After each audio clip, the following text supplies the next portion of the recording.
Good evening, everyone. Welcome to another stream. It's your host, Danny Dhaiphong. Be sure to like this stream. Make sure you're sharing it, subscribing to this channel, hitting that notifications bell, all of that good stuff to boost this while we have a great conversation with two wonderful returning guests. We have Li JingJing. She is a journalist with Talk It Out with JingJing, and she also does a lot of good work at CGTN. Hello, good to see you today. And then Hi. we have hello, and then we have Xiangyu, Xiangyu. He is an anti-imperialist rapper. He also right now is in Taiwan doing his mandatory service, and he is returning to the show. I think this is the third time actually. So welcome back, Xiangyu. How are you doing? Good. Thanks for having me back. Great. All right, so let's just get right to it. How about we start with you, Xiangyu? You're Yes, in Taiwan right now. that is correct. We have covered here on this channel Taiwan a lot. The latest developments we had in August of last year, Nancy Pelosi's visit. We just had Kevin McCarthy meet with Tsai Ing-wen out in California not too long ago. And then we had Blinken's visit. He visited Beijing. He met with all the high-level officials from Qin Gang, foreign minister, to Wang Yi, the top diplomat, to Xi Jinping. And there was supposed to be a stabilization of relations. And Blinken said he was reaffirming the one China principle. But just today, Chinese officials came out with statements to the media saying that, well, the U.S. is saying one thing and doing another. And then you had Biden call Xi Jinping a dictator just a day after Blinken left. Could you, from your perspective out now on the province of Taiwan, what are your reactions to this, and what should people know to understand these developments? I'm going to say something controversial. All right. Taiwan separatism is basically like an attack dog on a leash. They're not serious about actually going all the way. The current status quo, I think there is some truth to Blinken saying, "Oh, we do not support Taiwan independence," as in they'll support anything short of a formal declaration, because Taiwan, the role that Taiwan plays in geopolitics from the U.S. perspective is it is a good way to stir tensions with the mainland, right? As we can see now, but in order for that to be useful, this sort of conflict has to be manageable. If you go all the way as to declare formal independence, you're gonna be reunified within a week, to put it bluntly.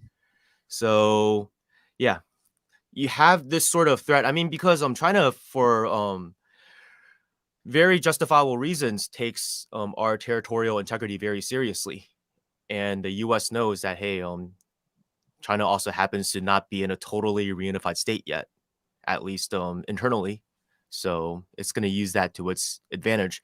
Now, the thing about having an attack dog is when the U.S. wants to pressure Beijing, it'll loosen up the leash just a little bit to annoy Beijing, make Beijing uncomfortable, make Beijing want to react and talk. But at the same time, when the U.S. is ready to sit down and have some concessions, it'll tighten up the leash just a little bit to show goodwill in this sort of manipulator, abuser type of way. So that's my whole take of the situation. And I think what's really noteworthy is the fact that Blinken visited around the time Bill Gates, Jensen Huang, and top executives from TSMC visited. So, take what you will from that. So, JingJing, I wanted to get you in here from Beijing, from the mainland. I mean, could you, what is the basis for China's position, on Taiwan? I mean, I feel like it's often dismissed, and all we hear in the mainstream media out here in the United States and in the rest of the collective West is China's preparing to invade. China is aggressive. I mean, what is the perspective from China's side? So very happy to come back. So I think me and Xiangyu and a few other guests, we discussed this a lot. China's officials have been saying this every year, all the time, that Taiwan issue is the core interest. It's the core of the core interest of China. It's the red line, cannot be crossed. It's the basis for formulating a diplomatic relationship with any country in the world. So that means every country that has a diplomatic relations with China recognize Taiwan is part of China. It's written on State Department, on every country. So it's interesting. Then the public have a different view. On the government level, they recognize Taiwan as part of China. But how come? But the public has a different understanding, and then that because of the huge role that a Western mainstream media played. They constantly play the word game, always depicting Chinese mainland and Taiwan as two separate things. So gradually, they are brainwashing people, putting the idea into the public that they're different. When the U.S. politicians, when the West, when people say China gonna invade Taiwan, it's hilarious. How can you invade the territory that belongs to you? And then, of course, Chinese mainland and Taiwan, there are issues, but that's the result of the civil war between CPC and the KMT. And also, like all the problems between Chinese mainland and Taiwan, the United States has always been playing a huge part from the civil war. The United States at first want to sponsor the KMT because they want to defeat the CPC, and so they've been supporting the separatism. They've been supporting Chiang Kai-shek KMT back then, and then when the world recognized People's Republic of China, they found, oh, okay, so KMT and Taiwan is just no use. They dumped Taiwan and started a formal diplomatic relationship with the mainland, recognized People's Republic of China. So, I mean, they're always playing with each other. So, I mean, what happens to now, America has a huge role in creating these conflicts between Chinese mainland and Taiwan. But I can assure you from the government to the people, everyone on the Chinese mainland want to reunify with Taiwan. No one can accept the separatism. That is the base. This is a fundamental principle. And Xiangyu, could you maybe go over some of that basis? You've talked a lot about the history here. JingJing brought it up, that there is a huge historical basis to this, but here in the United States, when you hear someone like even Antony Blinken talk after his meeting, even though he was affirming the one China principle, there isn't much explanation as to what that is. Heck, the State Department rarely talks about the joint communiques. Actually, during this visit, he mentioned them, and I don't remember the last time the Biden administration mentioned that there are 3 joint communiques that affirm the one China principle.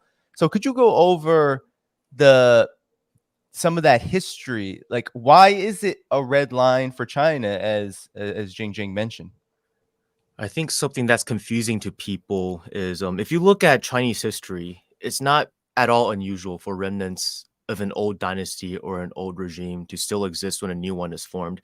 And I would go further to say that although 1949 was the year that the People's Republic of China was established, even before then, large swaths of Chinese territory were controlled by the Communist Party. When a new dynasty or government is declared, what it means is the tide's basically not turning back. Even in October 1st, 1949, when Mao Zedong declared the establishment of the people's government, even parts of the mainland like Guangxi, Guizhou, Yunnan were still under KMT control. So you use that sort of logic to understand why Taiwan is not under direct CPC control, and it's not that ridiculous. It's kind of like how the Mongol Yuan dynasty is recognized to have fallen in 1368 when they were defeated by the Ming dynasty. But the remnants of the Yuan dynasty still existed as a rump state in what's now parts of Russia, Mongolia, and northern China's Inner Mongolia. And they even claim to still possess the mandate of heaven until 1636, until their leader handed over the imperial seal to the Qing. So the Taiwan situation is kind of like that, except now in today's geopolitics, you have a United States that's willing to use all sorts of contradictions to further its foreign policy goals, especially regarding China.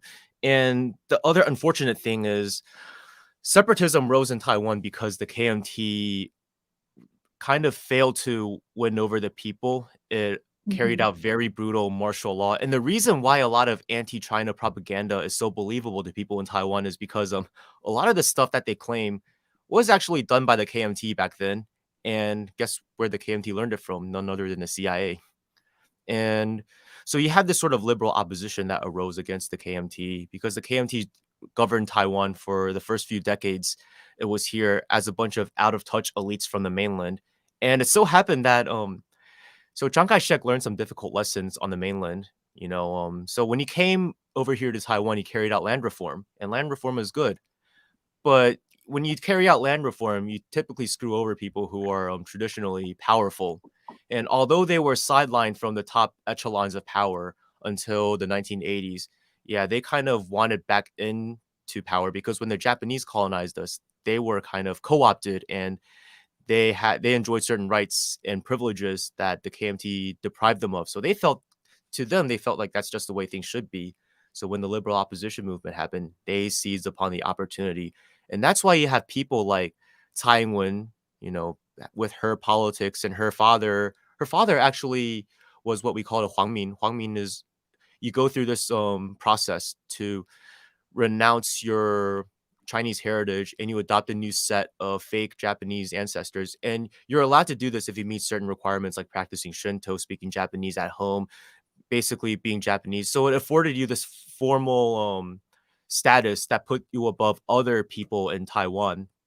But I mean, in the eyes of Japanese people, you were still a store brand Japanese. So yeah, I can many add layers of something to contradictions. that.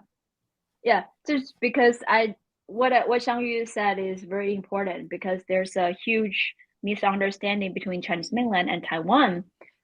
Because whenever you talk to Western people, they will ask, "Oh, what about Taiwan? How do people in Taiwan feel?" So there are how to say, there are a great number of people in Taiwan that probably don't like Chinese mainland, probably don't like CPC, and this huge misunderstanding because of several reasons. And some you already said, but it comes from correct me if I said anything wrong, Xiangyu. So there are several different reasons that we have huge gap of understanding, even though we are all Chinese. We speak Chinese. We most of the immigrants in Taiwan come from different provinces in the mainland. First, during the Japanese occupation, the Japanese have very different behaviors in the mainland and Taiwan. In the mainland, they committed all kinds of atrocities. So all the Chinese on the mainland hate the Japanese, hate their occupation, of course. But during that time, Japanese invasion, Japan considered Taiwan as their territory and the people on Taiwan Island as their citizens. So they have a different set of rules. They treat them as their second-class citizens. So many people in Taiwan during the Japanese rule, they didn't experience what people in mainland experience.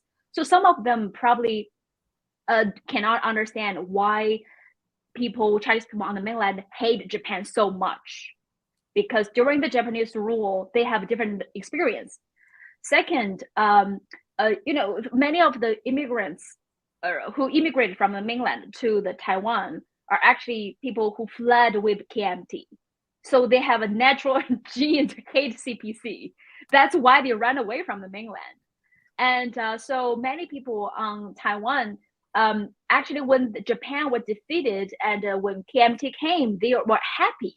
I read some many analysis to examine the different attitudes on the Taiwan island. So people on Taiwan actually happy when Japanese left and when KMT, the Chinese people came. But then the KMT have horrible governing skill. They treated people in Taiwan as second-class citizens. They discriminate them. And all this horrible white terror, all this martial law, all these horrible experiences come from the KMT's administration. So the people in Taiwan had a huge disappointment. We thought when we return to our own people, we can be treated better. but the KMT treated them even worse than Japanese. So they hated KMT.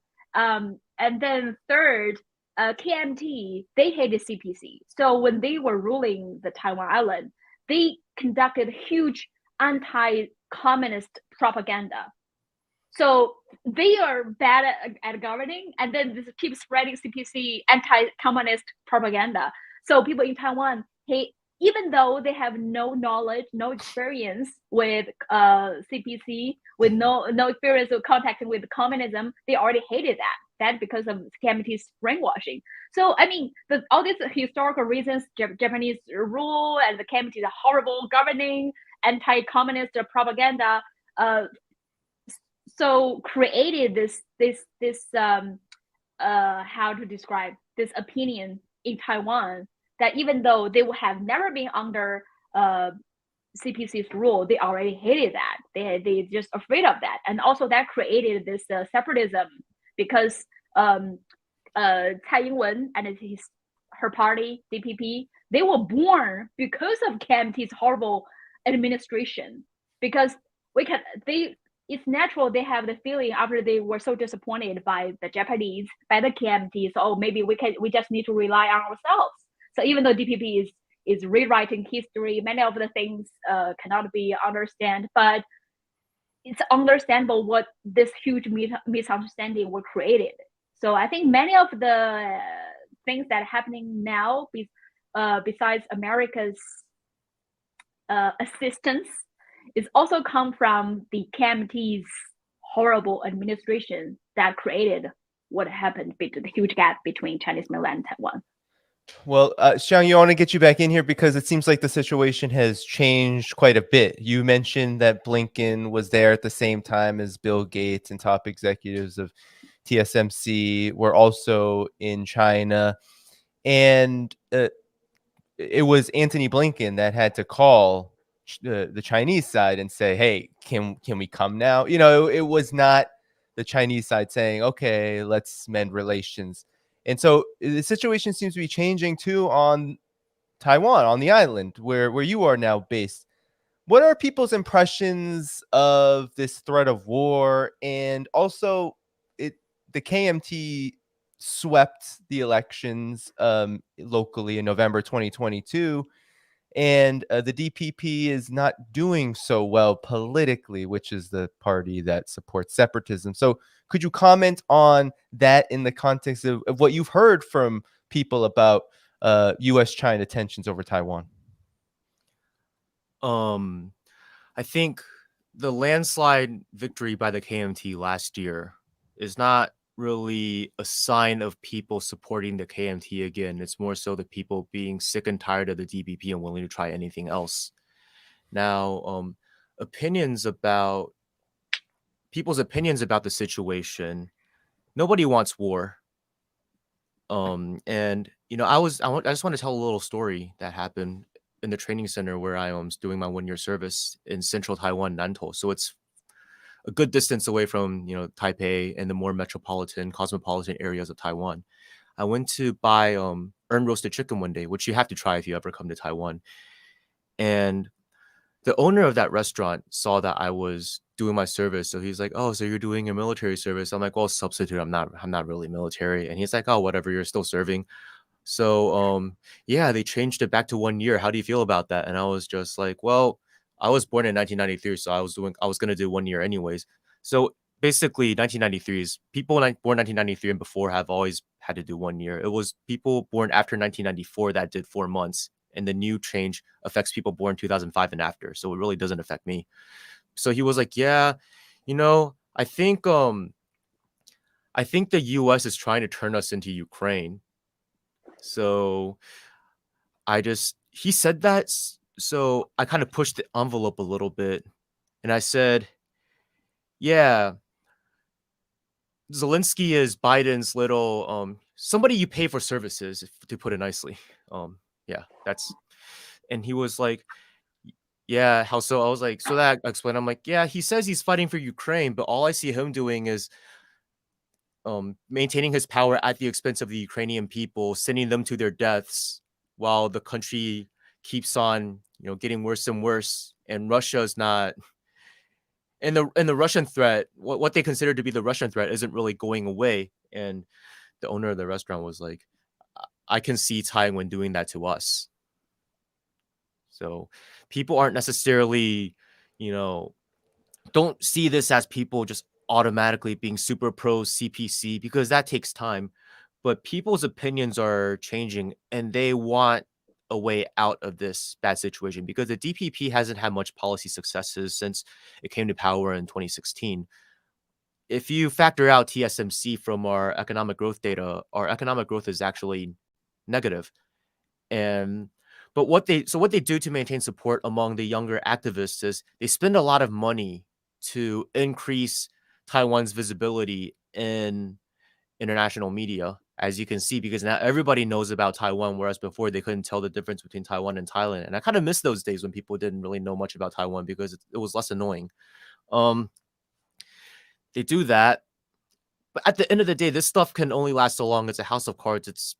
Things are getting more expensive.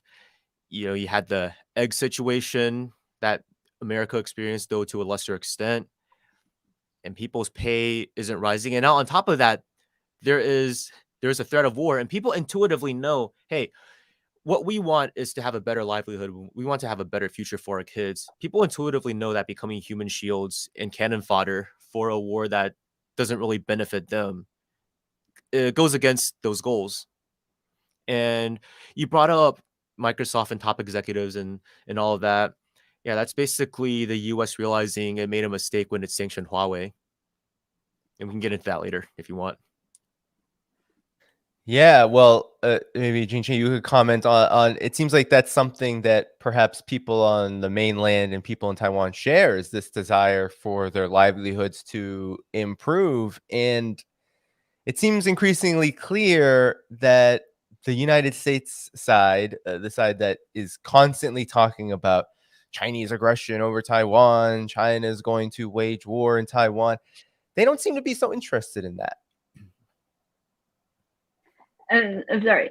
Can you repeat the question again? Oh, well, I'm just wondering if you could comment on the maybe the similarities here in terms of interest. It seems like when it comes to people in the mainland, people in Taiwan, that they both share this hope to improve their livelihoods, improve their lives. And it seems to be increasingly clear that the United States is more interested in obsessing over a conflict that it itself is provoking. It's always amazed me. Like, I just want to add something about this Blinken trip, because before he came, I didn't have high hope for any positive development after this talk, because I think we've seen repeatedly that how America does one thing, say one thing, and does another. And there's something that before his visit just give me the feeling they're not sincere. For example, last time Blinken was supposed to visit in February, right before he was about to visit, the mainstream media in the US started to hype the threat of a Chinese balloon.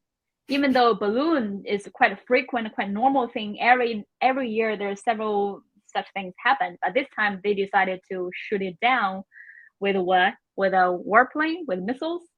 So and they canceled it. And this time, right before he was about to visit, they start to hype the threat of the so-called China-Cuba surveillance base in Cuba. All the stories based on no solid proofs other than some US officials say. So I mean, these are all their PR stunts. Right before they're gonna repair the relationship between China, they would do some PR stunt to create the atmosphere. See, this is what China is doing to us. So we are the peaceful one. We're gonna change that. Or so they would do that. And also before the Shangri-La dialogue in Singapore, the U.S. always say, well, Chinese defense minister refused the invitation from Lloyd Austin, the U.S. Defense Minister, to have a conversation to sit down. But they don't talk about, hey, you're still sanctioning China's foreign minister, defense minister. You are sanctioning him. And right before the Shangri-La dialogue began, Biden said that he refused to lift the sanctions on China's defense minister. So you don't even have the basic respect to China's defense minister. So why are you acting? You're so surprised he refused the invitation to have a dialogue. So all these, and also during that time, Lloyd Austin pretend this handshake with China's defense minister. But in the meantime, U.S. warships are sailing the South China Sea, provoking. Right? So all these are PR stunts because you, China, refuse our invitation. You are being so aggressive. So we send our warships to your water and we keep sanctioning you. So, I mean, they constantly play, they are the victim. And China somehow is aggressive one. So they have so many PR stunts, have the US mainstream media create the atmosphere for them. So all right before Blinken was supposed to come to China to repair the relationship. So I have no hope for this as well. And as we expected, right after the meeting, Biden started to call Chinese President Xi Jinping a dictator. Like, come on. And like you were being so polite, acting so polite when you were meeting Chinese president in Bali, pretend to be friendly. And when you talking to your homie, and this is what you really think about them, and he's bragging about this balloon thing, which is all hilarious to me. Like apparently the U.S. politicians don't know how to respect other countries' leaders. So I mean, U.S. politicians know what's diplomacy anymore? How to be respectful anymore? So I don't have much hope for the government level, but as Xiangyu mentioned, Elon Musk, Bill Gates, all these executives of big U.S. enterprises, when they come to China, they receive huge welcome by the public, by the Chinese officials. I mean, that's pretty clear. Which market is open, is welcoming foreign investors. But like when TikTok CEO, who is a Singaporean, when he goes to the United States, he got interrogated for his company's role with CPC, even though he has nothing to do with the CPC. So I mean, I think it's pretty clear who is more open, who is more friendly. So yeah, that's my thought. Yeah, I mean, everything you stated, JingJing, is it just shows it's like the United States wants to have its cake and eat it too, as we say out here. We say, it's kind of like wanting it all, and both exhibiting this incredible hubris and arrogance and disrespect, and at the same time hoping and wishing and wanting China to essentially do everything it says, right? Both in cooperation terms, because the United States definitely was going. Blinken was definitely going there with an economic olive branch, so to speak, or hoping for one from China. But at the same time, also lecturing, also then, Biden's comments supposedly took some U.S. officials by surprise. But at the same time, the same president, Joe Biden, says, well, that's not going to do anything. China will be fine. Our relations will be fine. I mean, Xiangyu, given, everything you spoke about with regard to Taiwan, and maybe you can bring in this larger context here with China and the US, like, why do you think the United States is so incoherent on this? There's both like this attempt to desperately hold on to certain ties with China, while at the same time doing everything they can to provoke China into conflict. Well, right now, I would say the ruling class of the United States is, for lack of a better term, in the state of psychosis. I think what people need to realize is back then, countries like China had something to gain from positive relations in the US. And the Chinese leadership still hopes that, there could be some win-win cooperation. Because back then, the US had something to offer, which was a US-led global value chain. And back then when economies were simpler, how does a country get rich? You have your value chain's pretty short. You have like a sand mine. If you're trying to make a pair of glasses, for example, you have a sand mine. You have like a refinery that turns the sand into glass. You have somebody who makes the frames and someone who puts it together, some artisan that puts it all together and then sells it. But now, as global commodities have gotten more complicated, this chain's gotten longer and longer, and different countries specialize in different things. And for a while, when China was looking to open up and essentially get rich, well, it got in where it fit in this global value chain. And yeah, and you look at other regions too, like Taiwan or South Korea. These two places also got rich from getting in where they fit in that global value chain. And they have positive memories of getting rich because of that. But at this point, you know how during the housing crisis, when people were getting their houses foreclosed on, unfortunately, some people were thinking, well, if I can't keep it, I'm going to trash it, which this is a little bit different, but just bear with me with the comparison. Right now, things aren't going America's way, and people on Wall Street trying to maintain their monopoly competition, because this global value chain also, a side effect of it was it brought up competitors, especially with a node as big as China. It was capable of eventually outgrowing this value chain. And although it's not like trying to tell the world, hey, either pick ours or theirs, the US has that zero sum mentality. And now it's like, oh, we're not gonna have a monopoly position anymore. So we're gonna try to destroy everything. So you have no choice but to stick with us. It's kind of like, imagine this value chain as a party, a house party, if you will, and the different countries are the attendees. And today, I guess most of the good food's been eaten, all the Cristal's gone. You only have cheap beer left, and America's basically like, okay, everybody get out, and I'm gonna set all the furniture on fire. So, because I want to keep the rest to myself. Screw you guys. But if you want to stay in the party because you have this fear of missing out, if you leave the party, you're gonna have to do some favors for me. And somehow it thinks that sounds like a good deal when it's not. Yeah, yeah. I mean, that's interesting comparison. And in that vein, JingJing, you also have this. It's not just Taiwan, right? Because all of this, obviously has an economic root to it, economic basis, as Xiangyu is making a very interesting analogy around.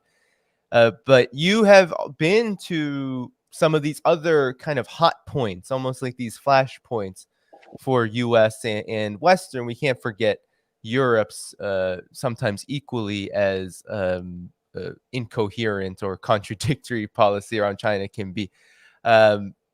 You have Xinjiang. I know you were just there. Tibet region, even you'll sometimes see less so now, but it does happen where the United States and its Western allies will bring up Tibet as a talking point. But you've recently been traveling around, and you do a lot of that in your work. So could you talk about first of all, what do you learn when you go to these parts of China? And then why is it that these points, like these hot points, get brought up? Why is it that it seems like there are these key issues or key topics that the United States likes to harp on in order to, provoke and escalate with China? Mm-hmm. So yeah, as a journalist in China, I've traveled to different parts of China to see how things been going. And in the past few years, I've been to Xinjiang and Tibet multiple times, and it's always amazing to see the dramatic changes year after year. I think most people cannot understand how much work, how much dedication it needed to be invested in those regions to improve the living standards. So, me myself grew up in the mainland. I grew up in northern China, from Heilongjiang province to Hebei province, Henan province. So I know from my personal life and my family's life, how much things have changed due to the constant improvement in this country from the poverty alleviation. But then sometimes when you live in big cities like Beijing and Shanghai and Guangzhou, even you are born and raised in China, you will take things for granted. People will lose the sense of what's really been going on in most part of China. So being a journalist, I have the privilege to travel to different rural and remote regions and see the Chinese people's lives that are completely different from mine. So a few years ago, when I started to go to different villages, say in Yunnan, in Guangxi, in Xinjiang, in Tibet, it got me to sense. I felt like it brings me back to reality that in this land of 1.4 billion people, the majority don't have the privilege that we have in big cities. Their lives still need to be improved. Many of them in Sichuan, in Daliangshan, the last battlefield for poverty alleviation in 2020, those people cannot keep their kids fed. That's how difficult it is. They cannot live in a decent house, just very shabby, mud-built house. That was the reality 10 years ago, 20 years ago. They don't, what's running toilet, what's running water. They don't have such things. So it interests me, so I start to do more of that. And over the past 10 years, I see dramatic changes. I think I mentioned some statistics in Brian Balatik's show, but I like to bring that up again.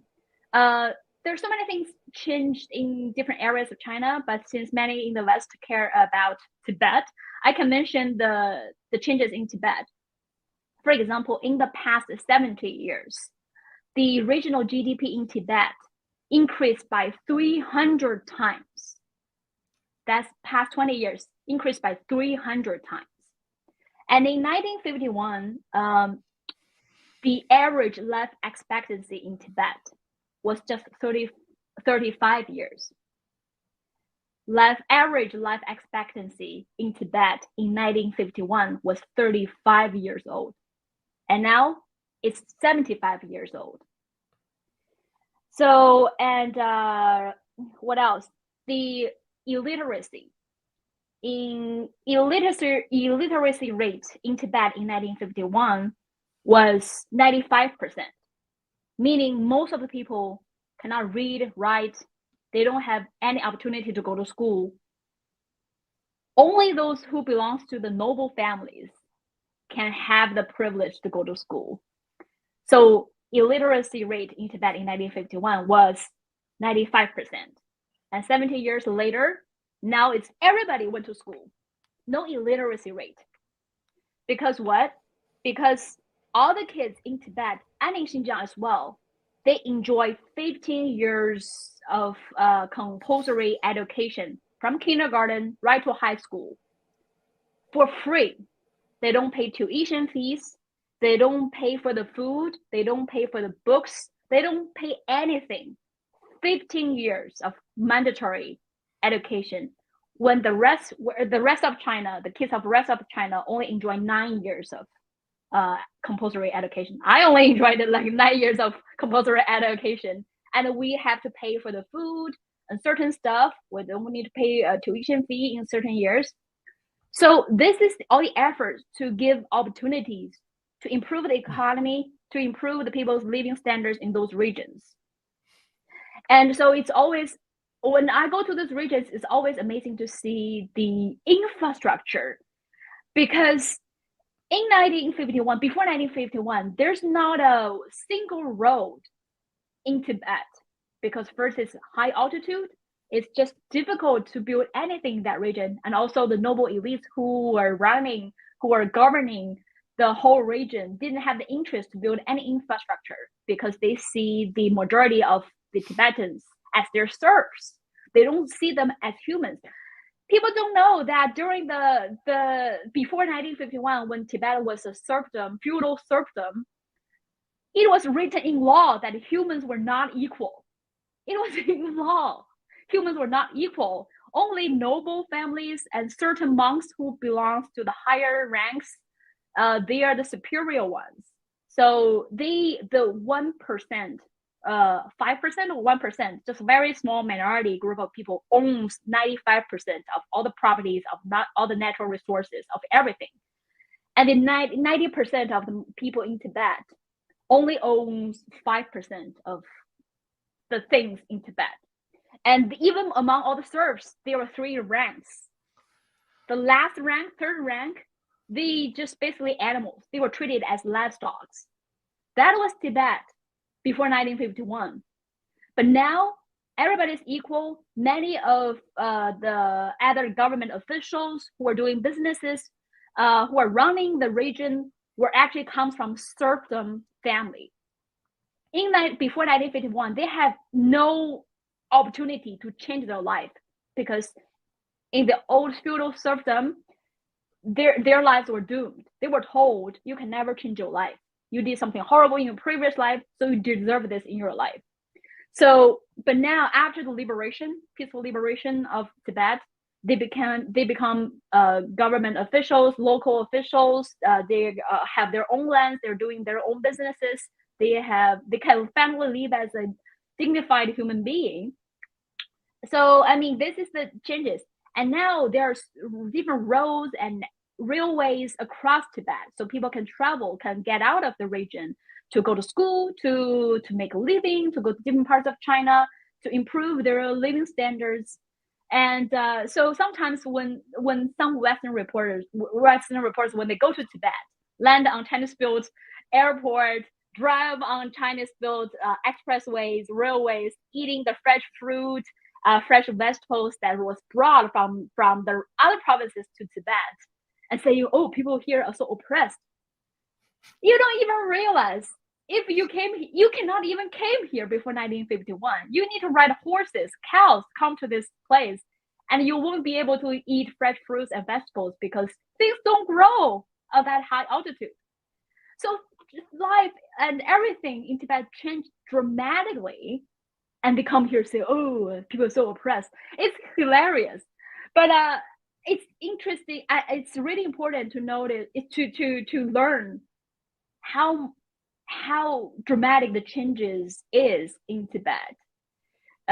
This is just like give you a glimpse of some statistics, but and other things you want to know. Otherwise, I will be rambling for another hour. No, well, maybe I can turn to Xiangyu.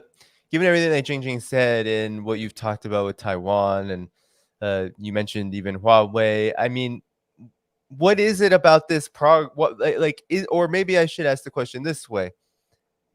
Does this kind of progress have a role to play in why the United States has changed its posture toward China especially in the last decade plus? I mean, oftentimes we hear about China's economic growth, and China will be number 1 soon in economic size, in scale, in the world by GDP terms. But there's also this element, like China is making a lot of progress.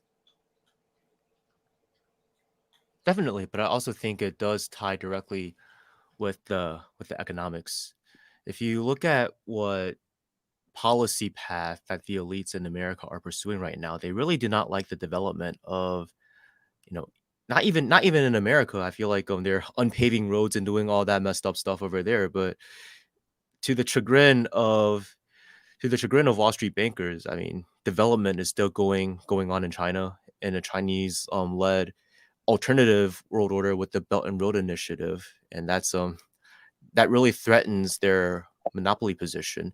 And I think you wanted to mention Taiwan with I guess the chips, or is that where you're trying to get at? Yeah. Given that the tech competition is often cited. Yeah, and I know you've talked a lot about that with regard to Taiwan. So right now, TSMC, which is based in Taiwan, has a 55% market for contract chip fabrication. So what that means is, Huawei had the Kirin chip. They designed it, but the mainland still does not have the technology to actually fabricate those chips that they designed. That was outsourced to TSMC. But then the U.S. imposed sanctions on Huawei, and made it so that Huawei couldn't buy chips from TSMC, even though Taiwan is a part of China, just not under mainland control. So that kind of pushed mainland China onto a path of self-reliance. If we can't, before there was this sort of mentality where it's like, okay, whatever we can't make, we'll still figure out, but in the meantime, we'll buy from others who can make it. But now it's like, okay, you know what? They're going to sanction us. We're gonna have to get good at everything. So right now they're playing catch up, and right now they're at 7 nanometers, and they're having trouble getting beyond that. But the claim is that by 2025, it'll get to 5 nanometers. Right now, TSMC is at 3, and Intel claims that Intel will get to 2 nanometers by 2025. So, the US recently passed the CHIPS Act. And what the CHIPS Act basically says is, okay, if you receive US subsidies, then you have to move your most advanced production facilities to the US, and you have to share your technology with us. Because I don't know if people know this, but every new generation of chips is basically an affair of rolling dice with God. You don't there's a few ways to make it work, but you never know if your process that you decided to invest in is going to work. So I mean, you look at Samsung going from 10 nanometers to 5 nanometers, 10 to 7 and then 5. They went from a 30% market share of logic chip down to 15% just from the span of 2016 to 2021, while in the same time TSMC went from 50 to 75. So it's a very volatile market, and right now TSMC is doing well because it's at the top, but that's not guaranteed forever. But with the CHIPS Act, what basically happens is, okay, we don't have to we're diversifying our risks. It's still TSMC and Samsung that are taking on the risk of figuring out the next methods, but they have to share it with us, and we can probably transfer it to Intel.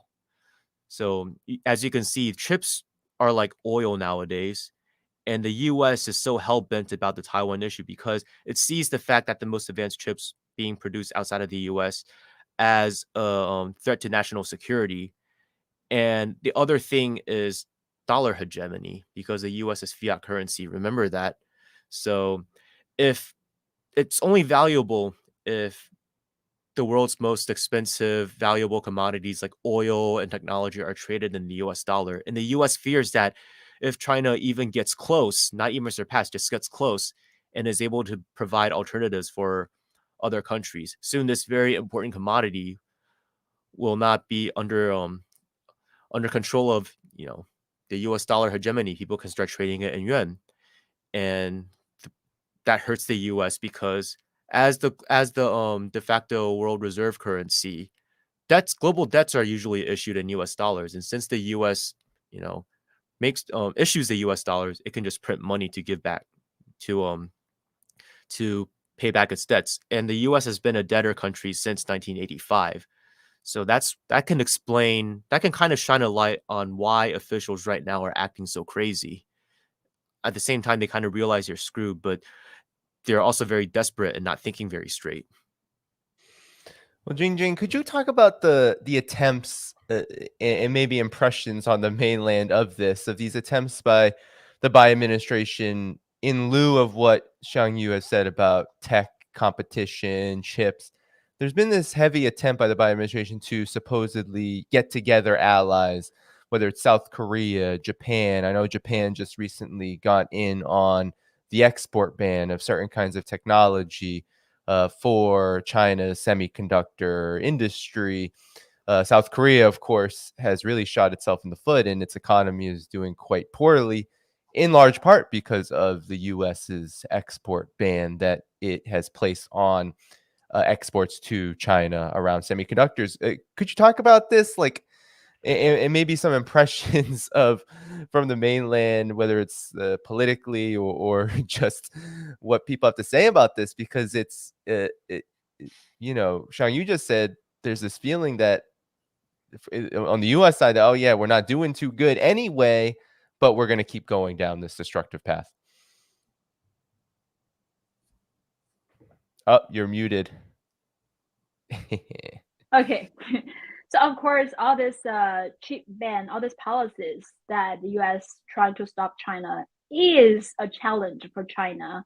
But I think in general, people are very optimistic based on our history, can overcoming all the challenges. And I think all these policies from the U.S.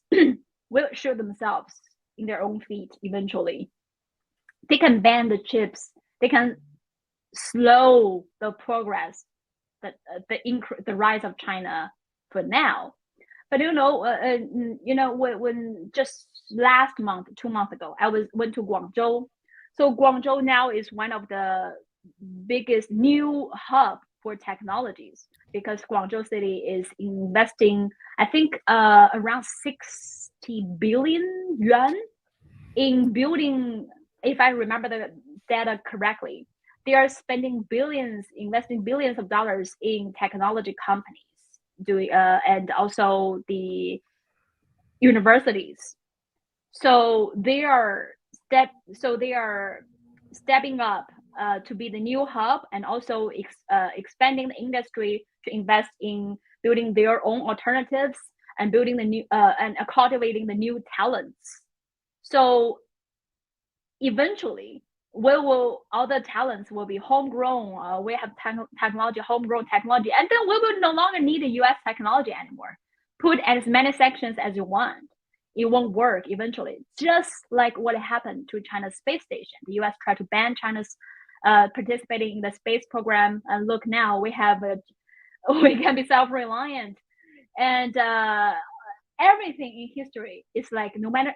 The more sanctions, the more effort you put to stop their enemies, the more you are making themselves less dependent on you. And this is from China. And also, I think there's a global shift, like Xiangyu mentioned. There's a global shift, and right now you can see everybody knows the BRICS alliance, right? The BRICS, the Brazil, Russia,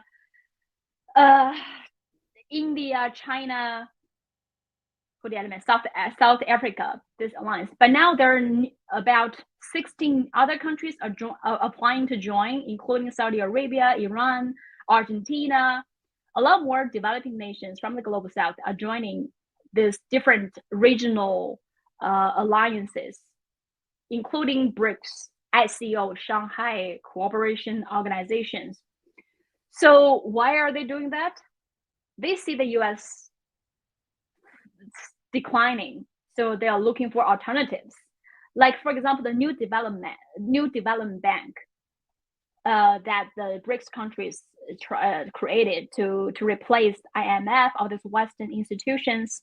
New development bank's base headquarters is in Shanghai, and the director for New Development Bank is Rousseff Dilma, the former Brazilian president, who lost her position because of the U.S.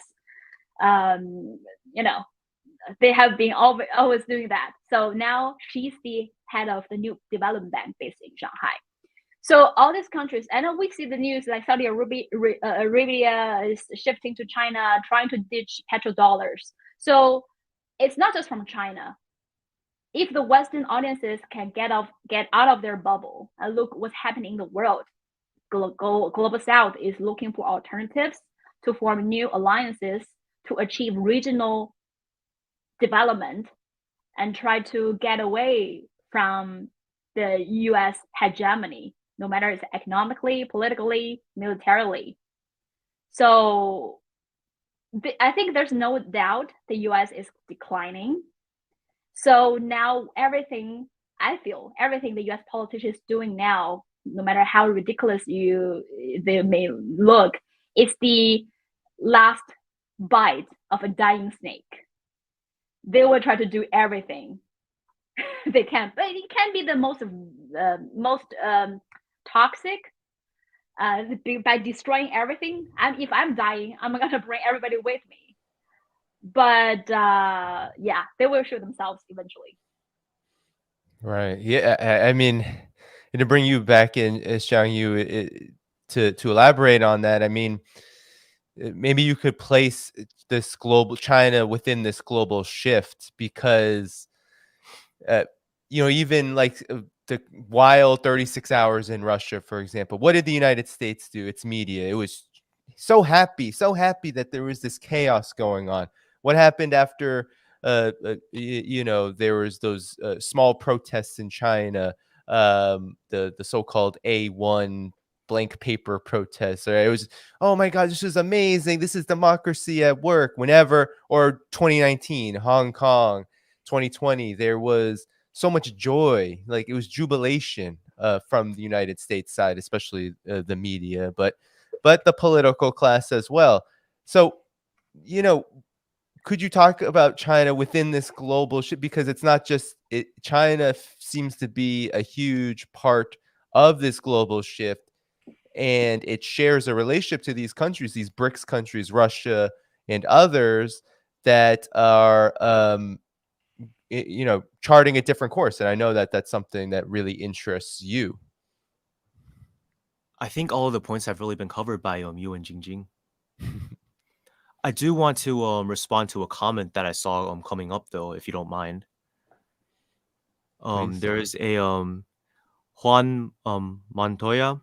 He said President Eisenhower had an official visit to Taiwan. It was a country before. Why not now?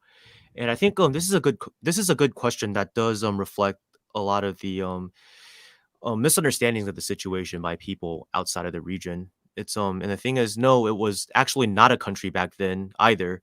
The only thing is, back then the U.S. recognized the so-called Republic of China as a legitimate government of China. In 1979, what the U.S. did was it didn't just recognize China as like a new country. It shifted. It just began recognizing the government on Beijing as a legitimate government instead of the one on Taipei. If you read the even if you read the so-called Republic of China's constitution, you'll find that it considers both Taiwan and the mainland to be two regions within the so-called republic. And you need to know that post 1949, Taiwan has never declared itself to be an independent country. So the cross-strait situation we have today, no matter how it evolves or how complicated it gets, is still at the end of the day a leftover of the Civil War and is an internal matter to be solved internally by the people on both sides of the strait, not with foreign interference. Sorry, I just saw that and thought it was a good opportunity to shine light on this issue. No, I mean, I think it's very related. I mean, Taiwan, it just goes to show that this misunderstanding does fuel everything that we've been talking about with regard to China. But yeah, I mean, I know we're coming up on an hour. Maybe we can go another 15 minutes or so together. Given that there is this global shift in China, how I see it is China's on the rise. China's growing, Yes. China's progressing. And that to me seems to be the biggest problem that the United States in particular. And what's interesting about this is I say the United States as the United States. I don't say the US government per se, because there has been a successful campaign to, if not so directly and with so much understanding, but there has been a successful campaign to change people's opinions about China toward the negative, and that's something that's very real. So, I mean, what do you think about this idea that, as China rises, this threat of war, it almost feels like war then becomes inevitable, at least from the U.S. side. What does the Chinese side have to say about this, though? Because I think this always gets flipped on its head. It's always, oh, China's the aggressor, China's this. But at the same time, if China's rise is inevitable, then the U.S.'s response to it is only going to become, as you said, JingJing, it's going to become more and more poisonous. Mm-hmm.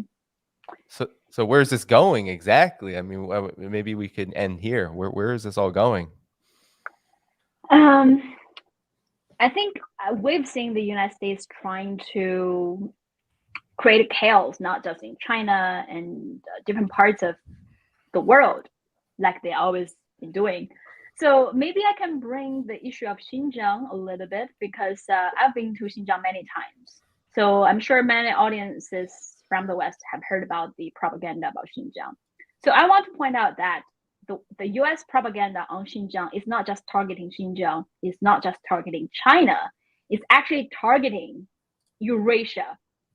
Because those who haven't been to Xinjiang, who don't know where Xinjiang is at a very crucial strategic location connecting China, Central Asia, West Asia, and Europe. For example, Xinjiang is huge. It shares borders with 8 countries. These 8 countries are Russia, Kazakhstan, Kyrgyzstan, Tajikistan, Pakistan, Mongolia, India, Afghanistan. So you know where the location. And also Xinjiang has 17 ports. So it has always been a crucial part to transport natural resources like oil and gas to all these neighboring countries. Also, Xinjiang, this location is rich in natural resources, all the minerals, all the gas, all the oil, you can find it. So it's no surprise that a region rich with resources will be targeted by the United States. So, I mean, why they're targeting Xinjiang is also the designed location to connect all the railways for the between the rest of China and different parts of Central Asia and West Asia. Many railways have been built and many more railways are under construction. Xinjiang plays a crucial role in the Belt and Road Initiative. And it played a crucial role in the Asian Silk Road, because that's how the ministers from Tang Dynasty, Han Dynasty traveled to Central Asia, West Asia, Europe, India. They all went through Xinjiang. So that Silk Road started thousands of years ago. And now they try to revive the Silk Road by building all these infrastructures like railways, connecting these regions and bring stability to this region. And so now you understand this strategic location, you know why they are targeting Xinjiang. If they destroy Xinjiang, they will destroy the whole Belt and Road and the whole Eurasia. And it's very interesting. I think just 2 days ago, there's a Belt and Road Institute in Sweden, organized by my friend who is a Iraqi citizen, Hossein. I think during this panel, even Afghan minister lauds China's role in world peace, and they said they applaud China's efforts in Xinjiang by uplifting the area and carrying out economic developments. And they hope China can bring this experience in improving the education industry, in improving the economic levels, replicate whatever they've done in Xinjiang in Afghanistan, because they know only by improving the economy can you bring stability and prosperity to a region. And it's also very hilarious that it's always the Western politicians shout the loudest about, oh, we care so much about the Muslims' rights in Xinjiang, where in reality, all the religious figures from Muslim countries have visited Xinjiang, and they all said it's fine. There were several groups of Muslim leaders, religious figures from the world have visited Xinjiang. They saw China's counterterrorism efforts. They think it's fine because they face the same threats. They saw China's is doing a great job eradicating terrorism. And more than that, they give everybody, citizens, opportunity to have a job, to have education, so terrorism will never happen again. And I've talked to many Muslim friends from different parts of the world, Iraqi, or someone from Uganda, from different countries. They went to Xinjiang and they visited mosques and China's Islamic Association, schools where they train religious staff to be the imam of different mosques. And they said, wow, they're fine because they are practicing the same Islam that we've been practicing. They recite Quran even better than us. So all the Muslim people, when they visited, oh, it's fine. And it's always the West politicians who know nothing about Muslims, who have a horrible history treating Muslims, have the biggest issues with China. So I mean, this is the reality that many Western audiences don't hear about. So I just want to bring some of the facts to your viewers. Well, thank you. And maybe Xiangyu, if you wanted to conclude on the question of, where do you think things are going from here with between the United States, the West, and China? I think China's rise is inevitable, but the path that the United States is taking is not.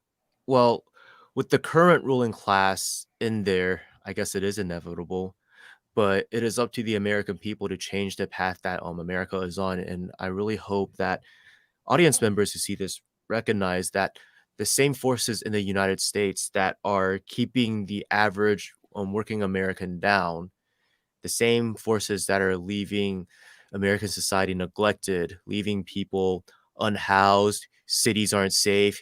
You have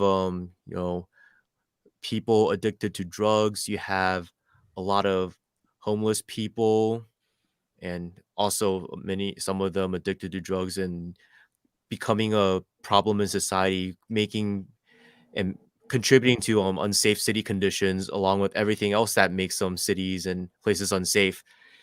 Is they're the same people who are trying to stir the pot in other regions in the world. They're the same people who are spending your tax dollars on Zelensky, spending your tax dollars on causing issues over here in this region. And before you think about cheerleading on like a war situation, saying, "Oh yeah, I support Taiwan. Yeah, I don't like China, so I want Taiwan to get into a war and stand up against." Well, you realize if you really cared about people in Taiwan, you wouldn't be cheering on a situation where it would be us becoming a bunch of cannon fodder. And I think JingJing raised a very good point about Eurasia, because I brought this up in an interview with her, I believe, a while back.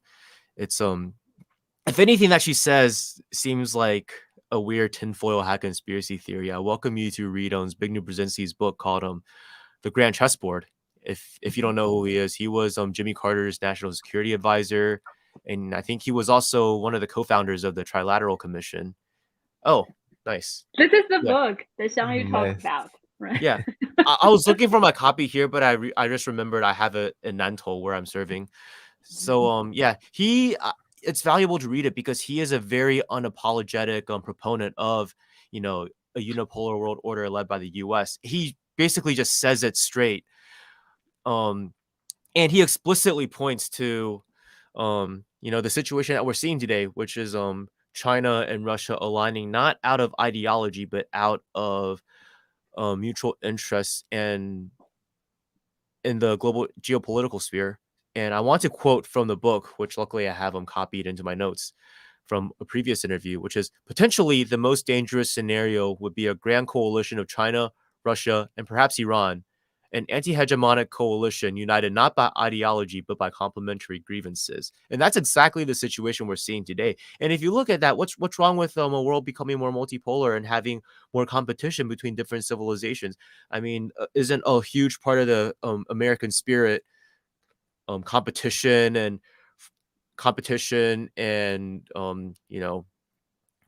further development and all that stuff, the same things that are being stifled by the ruling class right now? So if you if you believe in, I guess, what you are told constitute American values, then I feel we all really need to rethink what all these things mean and what the US ruling class is doing and where countries like China are playing in this, because China is not hurting you.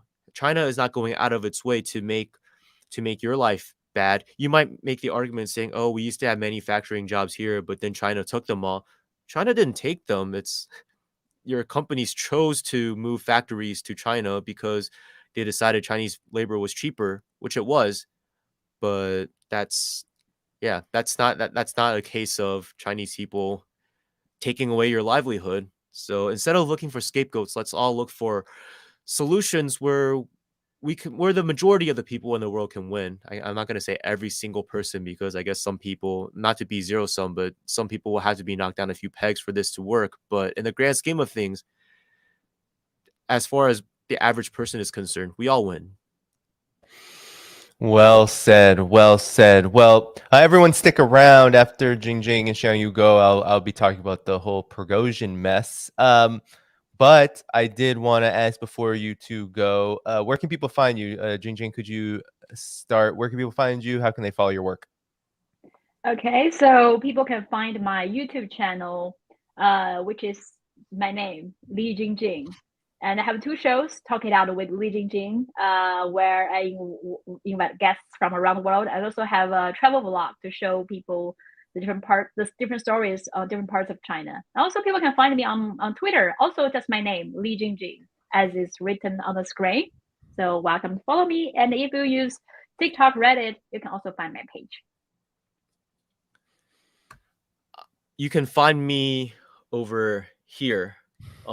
That is my Twitter handle, and to the left of that is my new fancy, not fancy, my new website where there's a little bar on the top with different social media icons. If you click on the one on the far right, that's the 3 dots. It'll be what's basically a knockoff version of Linktree, because that's what Chinese people do. We copy. Yeah, you can go over there. And I recently started a Substack. It doesn't have articles yet, but it'll soon be, because as cross-strait issues in Taiwan get into the media more, there's going to be a lot more questions. And what I find is, unless you are invested in understanding all of the nuances, there's simply too much for the average person to understand where to begin. And I realize in English language media, there aren't too many sources that don't at least get something wrong. So I started a new Substack. It's called Breaking the Island Chain. It's not populated yet, but I'm going to start filling it up with articles explaining different things. For example, like arguments made by Taiwan separatists and why I disagree with them, and why Taiwan is a part of China, and how the theory of the undetermined status of Taiwan is a bunch of jibber jabber, for example. Great. Well, I really appreciate both of you once again coming on. Again, everyone stick around for another 45 minutes or so. I'll be on. But have a good rest of your morning and Sunday morning. And JingJing, I hope to see you in Beijing I hope sometime next week, so or a week and a half. All right. And thank you very much for having us on. Thank you for being thank you, Danny, for hosting us, and thank you, JingJing, for being a good co-guest. All right. Well, take good care. All right. Bye-bye. All right. Bye-bye. All right. So that was a great conversation, but do stick around because I do have to react to this Prigozhin mess. I had JingJing Li and Xiangyu scheduled for a while now, and then this mess happened, and I was like, I gotta get it in if I go live. So here I am. But I did want to give them their rightful time to have a good conversation about China. So before I get started with the story, everyone, and everyone do stick around. I am going to talk about Prigozhin, this so-called coup, this mess. I'm going to give my opinion. I'll play you Scott Ritter's reaction. He was just on the program, great friend of the show. And then I'll analyze the developments as what has happened of late, which is this Prigozhin mess is basically over now, or at least this recent iteration of it has formally ended. And I'll tell you what exactly happened there. But before I do that, you heard what I said to JingJing Li. I will be in China in T-1 week. So a week from today at this time, I will be I'll be on a flight, the longest flight I've ever been on, I think, because I have to take 2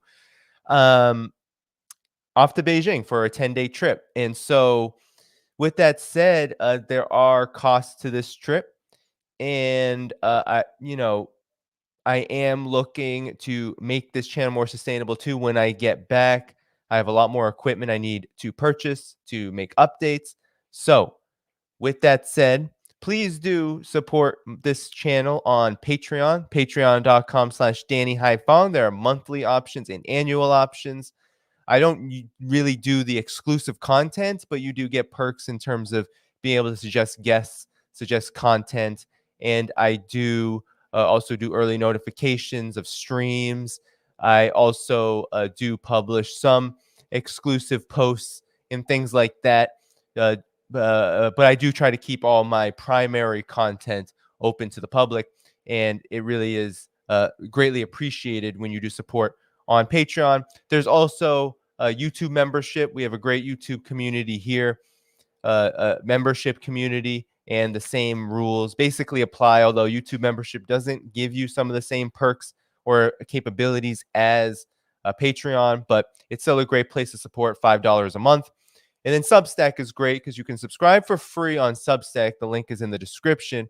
You can subscribe there for free, but there's also paid memberships, which people quite like. And yes, the same things do apply. You can ask questions of guests, and I do some exclusive things there as well as publishing my original articles when I do write, although it's been a little bit since I've been able to write, given I just came back from a 3-week trip and I'm about to go on another trip. But nonetheless, when I am in China, I do hope to go live a few times. I do hope to post some content about my experiences there, something I wasn't even thinking about doing when I first went to China, because I wasn't really doing this channel as intensely. And so it wasn't really in my mind to do that. But this time around, you're going to get more footage. I'll be in Beijing. I'll be in Gansu province. Actually, I think I'm going back to Dhaiphong. And then I'll be in Shanghai. And I've never been to Shanghai. But then again, I've been to Beijing and Dhaiphong. But wherever you go in China, even if you've been there before, you really haven't seen much of it unless you've stayed there for, I think you have to stay in China for months and months to really be able to see it all. Beijing alone, I was talking to JingJing Li before this, telling her where I'll be staying, and it's quite far from, CGTN studios. It's quite far from most things. And there's a joke in China that if you live on one side of Beijing or the western side of Beijing versus the eastern side, you're in a long distance relationship. Even though public transportation is quite good, it's still an incredible distance. China is just a massive country, a massive civilization. So with all that said, everyone, part of me doesn't even want to comment on this. I was studying this all day because yesterday I was like, I need to take, I had a great stream with Scott Ritter. It's like, I need to take some time to just not be doing content, video work. I need to focus on other things. So that's what I did yesterday. And all I could hear was Evgeny Prigozhin is throwing a temper tantrum. He's claiming he's getting shot at, and Wagner's being shot at by Russia's defense, Russia's air force. I was just like, what is going on here? And then I wake up this morning and everyone is up all night, I guess, talking about there's a coup happening. Wagner's marching on Moscow. I was watching Carl Zah, Brian Berletic, and Alex from Reporterfy Media on his channel talk about this. And then I was listening to Duran. I was just like, and Scott Ritter, and I was just like, what is happening? There's of course a lot of speculation, a lot of things I think we still don't know, but I'm going to give you my take right now. Okay. So again, like the stream, hit the notifications bell, stick around, hit the subscribe button, notifications bell, and be sure to support this work if you're able, to help it become sustainable. The best way to do that is on Patreon at patreon.com/DannyHaiFong. I got new tech, travel needs. I'm going to China now, Vietnam in October. Things are pot. Let's just say I'm so grateful for being able to do this. But inflation is maddening right now. And so I'm sure you all feel the pain in your own circumstances. So I really do appreciate all of the support. But let's get right to it.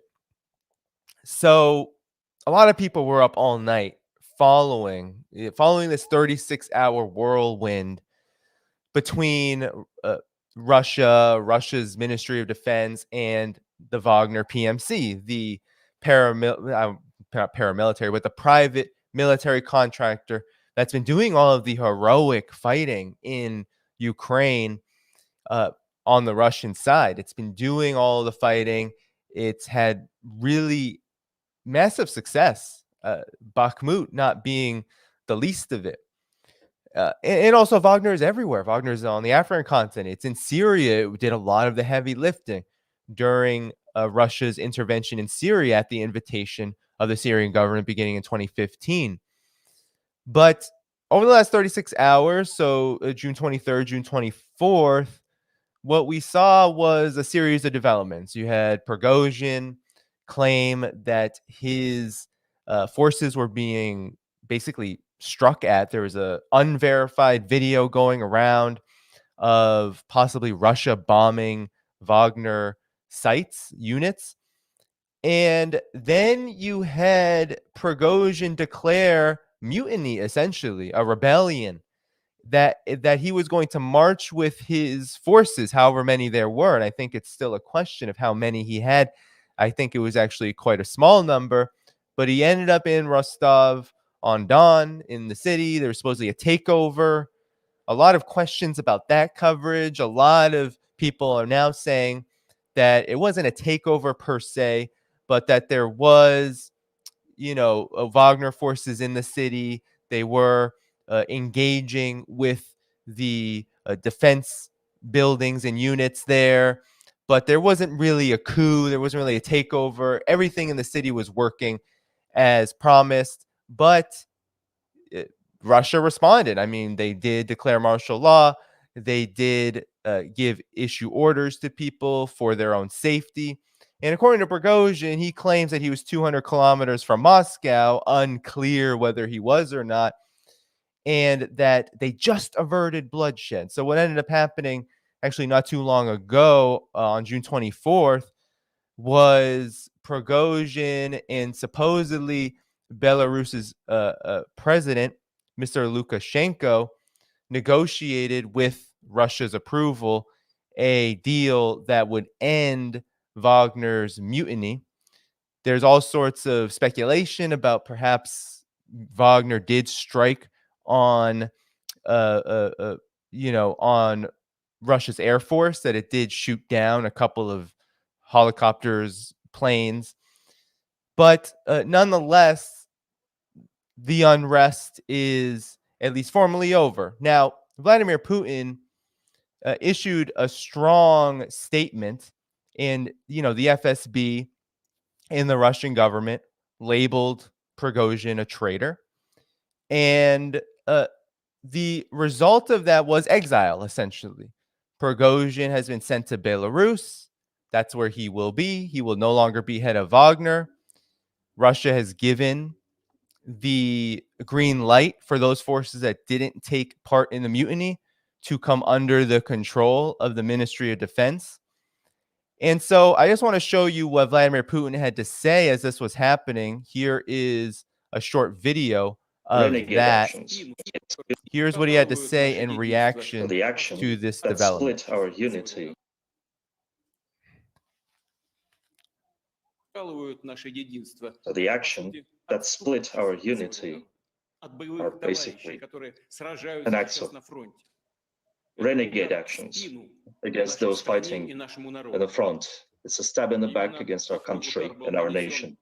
And this stab was dealt to Russia in 1917 while the country was fighting in World War I. But its victory was stolen from it.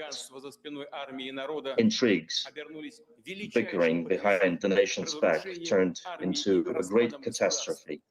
The destruction of army and the collapse of a state, the loss of huge vast territories, and the tragedy of the Civil War, when Russians went against Russians and brother went against a brother.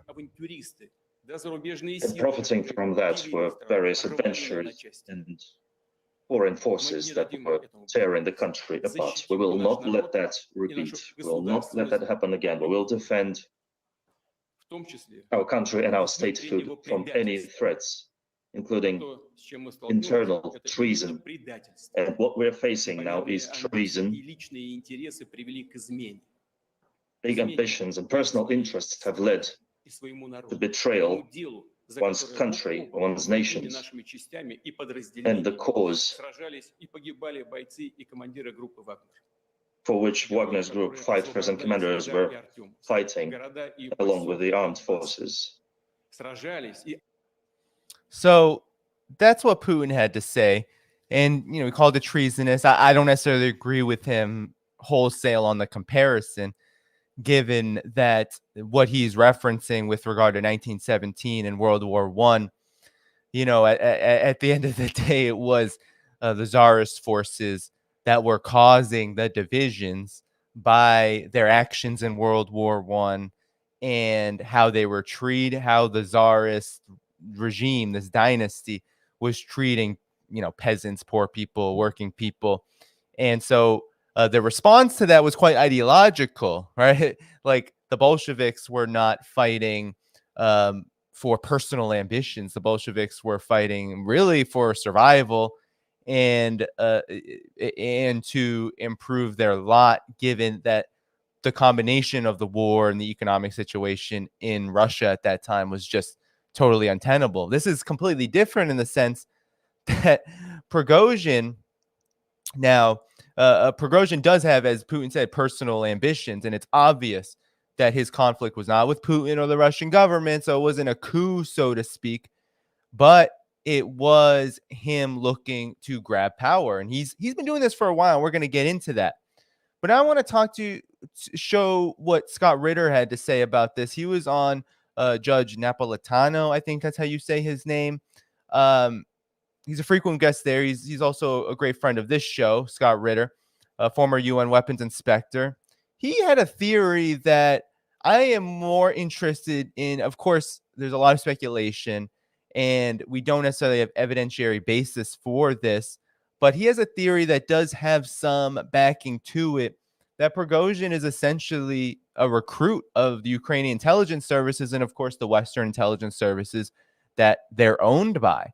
And I found that to be very compelling, given Prigozhin's behavior before this, right during the time where Bakhmut was falling to Russia earlier this year. But I just want to play you what he had to say in reaction to this, because I think it's important. We'll play about 5 minutes of this. So here we go. He's just going to react to the question, what's your take on this? Well, first of all, this is a very serious turn of events. Yevgeny Primakov, who is the public face of the Wagner private military contract group, who has achieved some prominence as a capable combat unit, given their performance in Bakhmut, the bloody battle, the so-called meat grinder that killed 75,000 Ukrainian soldiers at a cost of 30,000 Wagner lives. It appears that he has turned his forces on Russia, on the Russian government, on Vladimir Putin himself, ostensibly done to target Shoigu, the defense minister, and Gerasimov, the head of the Russian general staff, two people that Prigozhin has had a very vocal and public feud with for many months now. He claimed initially that he wasn't targeting the president, that he was simply doing his patriotic duty to seek the removal of these two corrupt and ineffective people. But Vladimir Putin gave a speech earlier today where he made it clear that what he felt about what Prigozhin and Wagner were doing, he called them traitors. And after that speech, Prigozhin turned his sights on Putin. So let's be clear. This is an armed insurrection, a coup d'etat being orchestrated by Yevgeny Prigozhin, using the combat forces of a private military contractor to forcibly remove the constitutionally mandated and instituted government of Russia. I will say this, that events have gone far beyond what Sky News is reporting. Wagner troops have pushed through the city of Voronezh and are heading towards Moscow. They're being actively engaged by Russian air. Helicopters are destroying Wagner vehicles on the highway. This isn't a machine gun nest that's being established out of Moscow. Thousands, tens of thousands of troops are being assembled, including heavy armor, artillery. And Putin has basically said, take the gloves off, put this thing down. So luckily it didn't get to that point. So that was good. It did not get to that point. And according to Karl Za and others in Moscow, their sources, there wasn't really the feeling on the streets that there was going to be some imminent attack by Wagner on Moscow, no matter what Prigozhin says. So here, I think, there was a lot of concern when Wagner was literally marching, but it fizzled out quite quickly, actually. But let's continue, because the theory that he's about to pose, I think, is an interesting one, given that there's a lot of different angles we could look at it by, not least the angle of, we're not saying Prigozhin is an agent of the West per se, but not everybody knows that their operatives are agents of the West. Sometimes your personal ambitions can align so much that what you're doing is benefiting the enemy, and even if you're not aware of that, the enemy certainly is. And so here's what Scott Ritter has to say about that. And put it down now. The Chechen forces, the Akhmat Special Forces, are being sent to Rostov right now. This is not a situation that's going to last very long. It will be violently suppressed, or at least attempted to be. Wagner made certain assumptions. Prigozhin made certain assumptions. So what a lot of people didn't know is that 2 days ago, prior to this, the Ukrainian intelligence service, they had a series of covert cells that were being positioned in Moscow, were uncovered by the FSB, Russian security, and rounded up. It appears that these cells were supposed to be in place in Moscow, so that as Prigozhin began to move towards Moscow, they would carry out a series of attacks, explosions, terrorist events that would terrorize the Russian people, reinforce the notion that Putin was an ineffective leader, and therefore the people of Moscow would welcome Wagner with open arms. This is a concerted effort between Wagner, the Ukrainian intelligence service, and their Western sponsors, in particular the British, to achieve what they've always been looking for, which is what they call a Moscow Maidan moment. We've discussed this. The only way that Ukraine could possibly win this war is if Russia implodes. And having been defeated on the battlefield, we see that, kudos to them.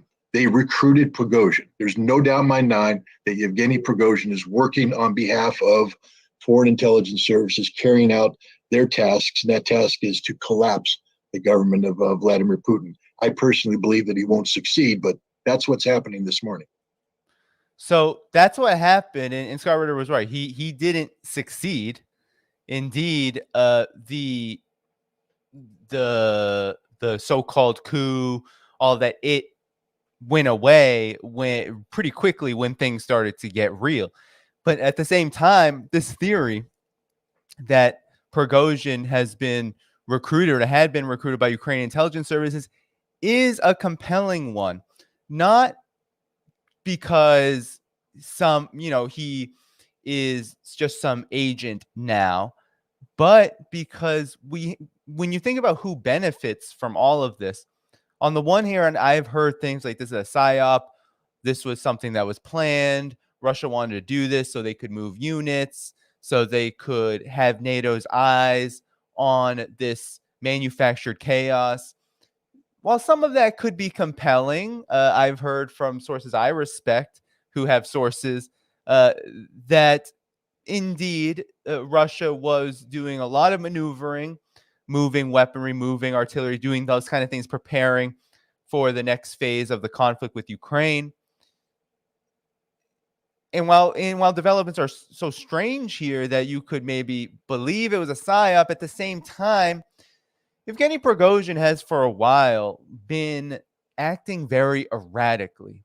And some have speculated, people I respect, the Duran, others who really dive deep into these things, have speculated, well, he's not well mentally. And sure, Prigozhin, not a soul, whether you're a soldier or not, the level of bloodshed in Bakhmut alone that has been witnessed by Prigozhin and the Wagner PMC forces is trauma beyond what most people could imagine. So indeed, that has an impact. Yes, it's been a meat grinder literally on the front lines. That's also damaging. But at the same time, the ambitions of Prigozhin have been quite clear when he has reacted in ways, especially around the time, especially in times where things are going well. So you have this moment, right, where Prigozhin behaves in this way, tries to stage this insurrection while things are going quite well on the battlefield for Russia. And remember, it was just a few months ago when Bakhmut was falling to Russia that Prigozhin was also, here's Radio Free Europe. Let me just show you this. They're covering the CIA outlet. They are talking about how Prigozhin now says ammunition supplies from Russia's defense ministry for his Wagner group have resumed because what was he saying? He was saying on February 21st, they had no ammunition on 2023, no ammunition to fight back against Ukraine. And he showed supposedly pictures of dead mercenaries. And he lambasted Russia's defense ministry, right? That it was a spit in the eye of the Wagner private military group in an attempt to cover up its crimes against the fighters who today are carrying out acts of bravery. That was his response to the statement of the defense ministry denying that there was any kind of shortage. So he's already shown basically insubordination, right? While Wagner isn't under the Ministry of Defense, or wasn't formally at that time, nonetheless, he had already shown this erraticism, this claim, making claims. He didn't prove any of these claims. This unverified photos, right, showing that Russia is being negligent. And then he does this, right? He does this. He leads this insurrection and uses the language of essentially NATO, Ukraine, uses the language of this conflict is actually not what it seems to be. It's not demilitarization. It's not de-Nazification. It's none of that. It's not to get rid of the NAZIs. It's not to demilitarize Ukraine and prevent NATO membership, etc. That it is just a fool's errand. It's for Sergei Shoigu, the defense minister, to deceive all of Russia and drag Russia into a war. So that's the narrative of NATO, essentially. And that's what Prigozhin was putting out there. And so he was charged with treason. Now, the charges were dropped after this agreement with Lukashenko, the Russian government. He is going to go live in Belarus. A real big slap on the wrist, to be honest, given that there are claims that Wagner PMC forces did shoot at least a few aircraft, Russian aircraft, could have killed. Who knows if there are casualties? We don't know. We don't know whether it's injuries or deaths. But what we do know is that this behavior, while it does signal personal ambition, and indeed he could just be Prigozhin, just be a ambitious fellow with perhaps many screws loose. I think that oversimplifies the matter of what has happened here. In my opinion, and I've thought this from the beginning, and I've always took Scott Ritter's word for it, especially because he knows a lot more about military than I do, especially warfare, the details, the knit in the grit, what goes on the ground. And I trust his analysis a lot. I've always, however, been very suspicious of this idea of completely outsourcing this kind of war. Because on the one hand, in Syria, for example, I understand that you don't want Russian forces to experience casualties and damage unnecessarily. And so if you have this fighting force that's willing to go all in and also do it well, because I'm not here to condemn or criticize Wagner's performance or even question their, national pride and their commitment to Russia. No, but you have a mercenary group, a private military contractor that doesn't have leadership or discipline under Russia's Ministry of Defense, under Russia's military armed forces. Someone like Prigozhin seems to be a product of this like laissez-faire approach. And this approach has in the main worked. So this isn't even a criticism of it hasn't worked at all. But this outcome and development, how this happened, I believe it's likely too because someone like Prigozhin really couldn't exist in the sphere of Russia's armed forces and its Ministry of Defense, that you wouldn't see this happen or even be approached in the same way. But there was this quandary, and I think how Russia handled it is on the one hand positive, and on the other hand negative. I understand the Russian side not wanting this to be dramatic, not wanting it to be prolonged, not wanting there to be extensive coverage on this, attention on this, and also not wanting to anger perhaps some of those Wagner forces that do have sympathy for Prigozhin because of the common struggle that they all fought together, that he didn't want to execute him or just get rid of Prigozhin, right? Take his life. And a lot of people were calling for that on Telegram channels, and I was getting messages being like he needs to be punished severely. And I'm not necessarily disagreeing with that, but I understand the Russian side not doing that, but taking pretty concerted action, exiling him. He's gone, right, to Belarus. Some people say he could come up and be a dangerous threat again. I'm not so sure if he's completely detached from Wagner and completely detached from any kind of military life. And also bringing Wagner's forces that are still wanting to fight on the side of Russia's objective when it comes to Ukraine, allowing them to do so under the Ministry of Defense from here on forward. And I think that is definitely the correct move. I mean, one of the big reasons why this happened was because you heard Prigozhin. He said in a statement today, before the negotiations were successful, he said they wanted to get rid of Wagner, and that's why he was doing this.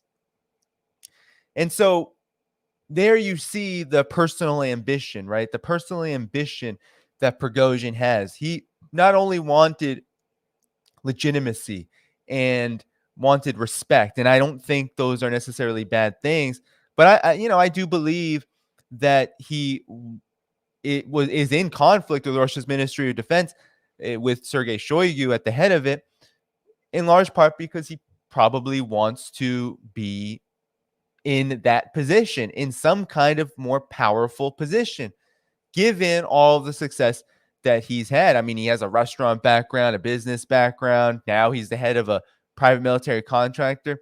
Ambition's kind of part of the job of a mercenary. And so this can cause problems, and it obviously caused problems, but it was way overblown. The coup talk, all of that, it never got to that point. But at the same time, this was a serious thing that happened. And I want to go over now, first, the reaction. So the reaction from the collective West, I mean, they were so happy that this happened. So happy.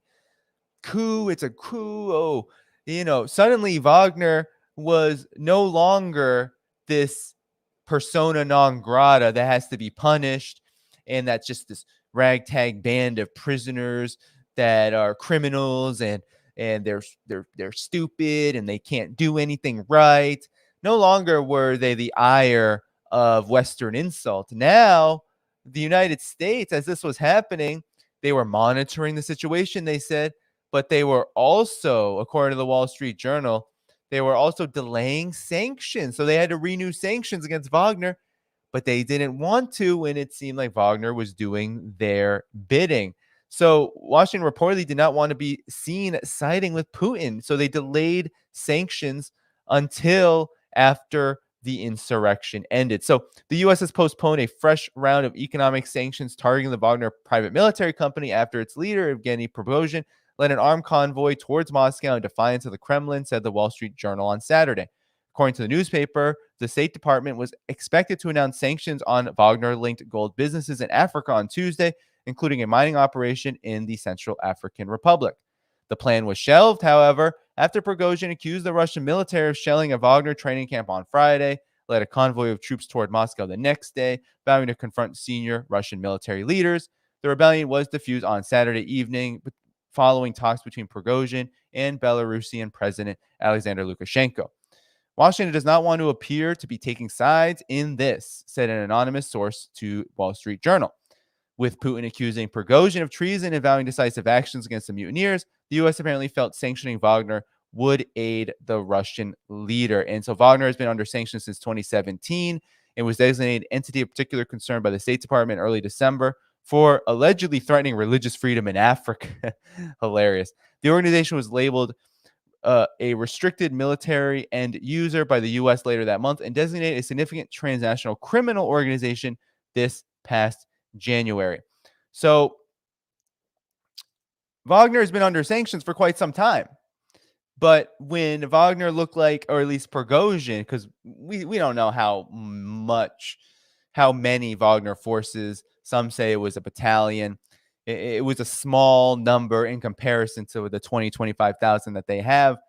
But nonetheless, when those forces seem to be doing the bidding of the United States and NATO, the United States was like, wait a minute, let's see if Wagner's really on our side. So I think, this theory that Scott Ritter has that, Wagner's head, Prigozhin, was recruited by Ukrainian intelligence. It's a tough call. I mean, I am definitely open to entertaining that has been attempted and that might have swayed his actions. But at the same time, when it comes to what transpired, it's obvious that whatever involvement, that since Prigozhin was showing instability, that, I mean, if you know anything about politics, anything about the U.S.'s record, NATO's record, Western intelligence services record, that they were going to try to find ways to get to Prigozhin even further. This is what they do. They're agents of chaos. And I said on Twitter, the United States and NATO countries, they're much better at sowing chaos than they are at actually waging war. I mean, that's just a fact, right? They can't. I'm not saying they get better at waging war in terms of quantity, but I mean in the quality of it. The United States and NATO countries, what are they doing more? They just destroy everything, and usually, especially in the last several decades, that's led to major problems for NATO countries as well: terrorism, economic instability, that kind of thing. Refugees, right? Like these kind of externalities that they weren't really considered. And if they weren't at the top of the agenda, and they just did what they felt was necessary to achieve their interests. But sowing chaos, on the other hand, covertly, that's something they do really well. And so I am not going to say that Prigozhin was working directly for Ukrainian intelligence services. We don't have necessarily proof, but we do know that that's basically how Prigozhin was acting. And my theory is that it was on the table for him. And that on the one hand, I mean, you think about it, when you are on the one hand fighting this incredibly perilous and difficult war, you do have Prigozhin maybe less so, but his forces with them, a lot of national pride and unity with Russia's cause. That's there, right? I'm not going to say Prigozhin doesn't have any of that, no matter how traitorous or treasonous he was still out on those lines months and months and months in this meat grinder. So he certainly didn't have to do that. Certainly could have defected a long time ago. But at the same time, he had personal ambitions. He had career ambitions. All of this, sometimes success can get to your head. And sometimes when you're successful and also you see dead body after dead body after dead body, your life is under threat every single day. The lives of your friends and family, your comrades, they're under threat every day. Well, ego and psychological distress don't go well together. And then you have possible meddling. If we don't assume that intelligence services weren't doing everything they can to covertly, whether knowingly or not, with Prigozhin, right? Whether Prigozhin knew it or not, try to get to him, then we just don't understand modern warfare. We don't even understand how war has worked for the West since the end of World War II. So with that said, for me, all of this was about who benefits. And while I'm open to understanding a bit more this idea of this being a psyop, to understand, well, Russia benefits from this because they had NATO's eyes on this manufactured chaos. It ended so quickly. It actually ended pretty decently for Russia. And I'm just curious about why Russia would feel the need to do this, given that things are going quite well on the battlefield.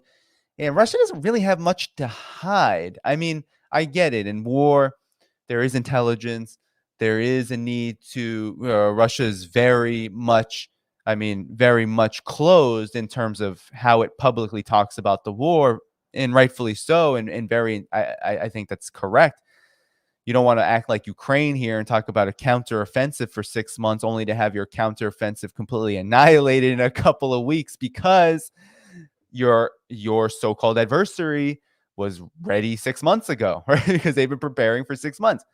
So, well, I understand, I understand all of that. It still baffles me on why Russia would feel the need to do a psyop on this. So for me, my position is that Prigozhin's ambitions, coupled with meddling, coupled with the stress of war, all of these things together causes someone like him being in a position that he's in, a position that inevitably will lead to, I mean, you're a part of a private military contractor, you are a businessman, you want to move up, you want to move forward. And if it wasn't for his erraticism before and all of this insubordination, I mean, we would have been saying, right, if this were a year ago or and none of that happened 6 months later, we probably all would be saying Prigozhin's a hero. Of course Prigozhin deserves to be elevated in stature. But now that's all done. He's in exile.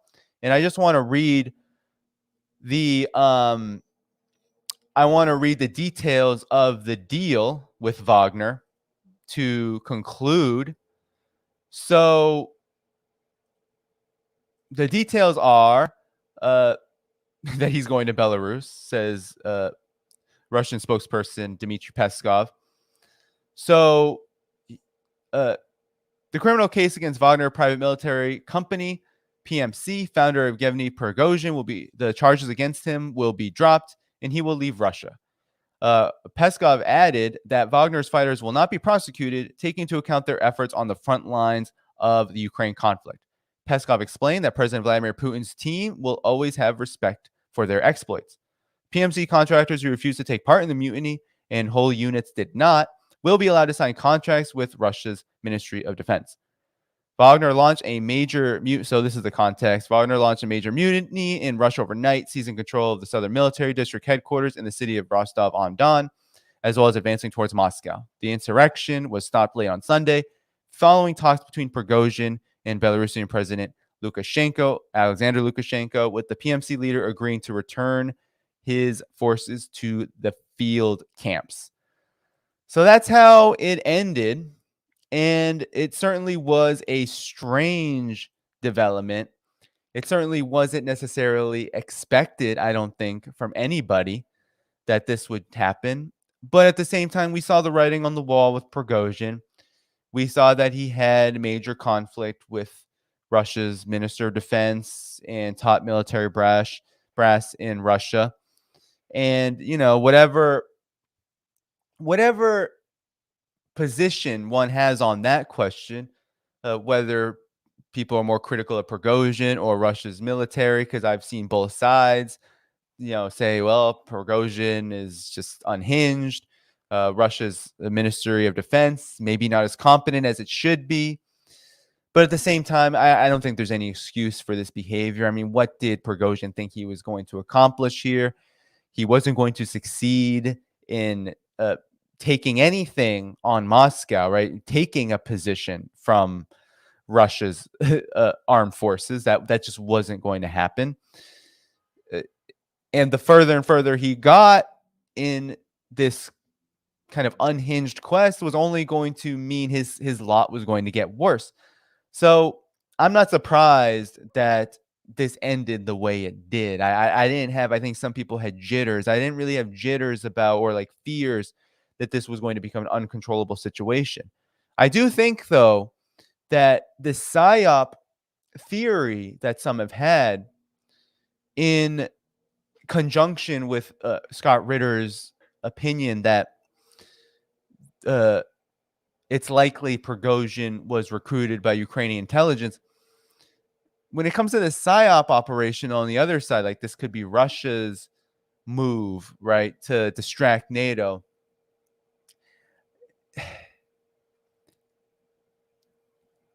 It's just a little hard to believe that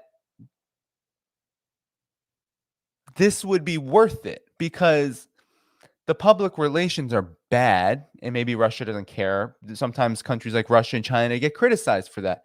They don't care about how they look to the West. And I don't really criticize Russia or China about that. I understand that neither Russia nor China can afford really to spend as much on misinformation, as much on information as the U.S. does on misinformation, right? I understand that. There's only so many resources and so much time when you're in active conflict. But at the same time, there's costs to this, right? There's costs to having someone like Prigozhin behave in this way. And I do think there could be costs to Russia going soft on someone like Prigozhin. Because while on the one hand, I understand the need to respect the achievements of Wagner, I think that over the last 4 to 6 months, it's become quite clear that Wagner needed to be reined in, right? That Prigozhin's behavior was indeed maybe emblematic of a bigger problem with the way that this war was now being fought. And and I think one of the things that might get in the way of some of this judgment, and who am I to say I'm not in this kind of leadership, but I think one factor that could get in the way of maybe clamping down a little bit harder is success, right? Because on the one hand, Prigozhin's success is Russia's success. So it's not as if there was a battlefield quandary here. They've been doing quite well, and things have been going pretty much according to plan, or at least as well as could be expected. So all this is to say is that the public relations, the optics, not great, not good. But at the same time, I don't believe it's going to massively change anything about the conflict.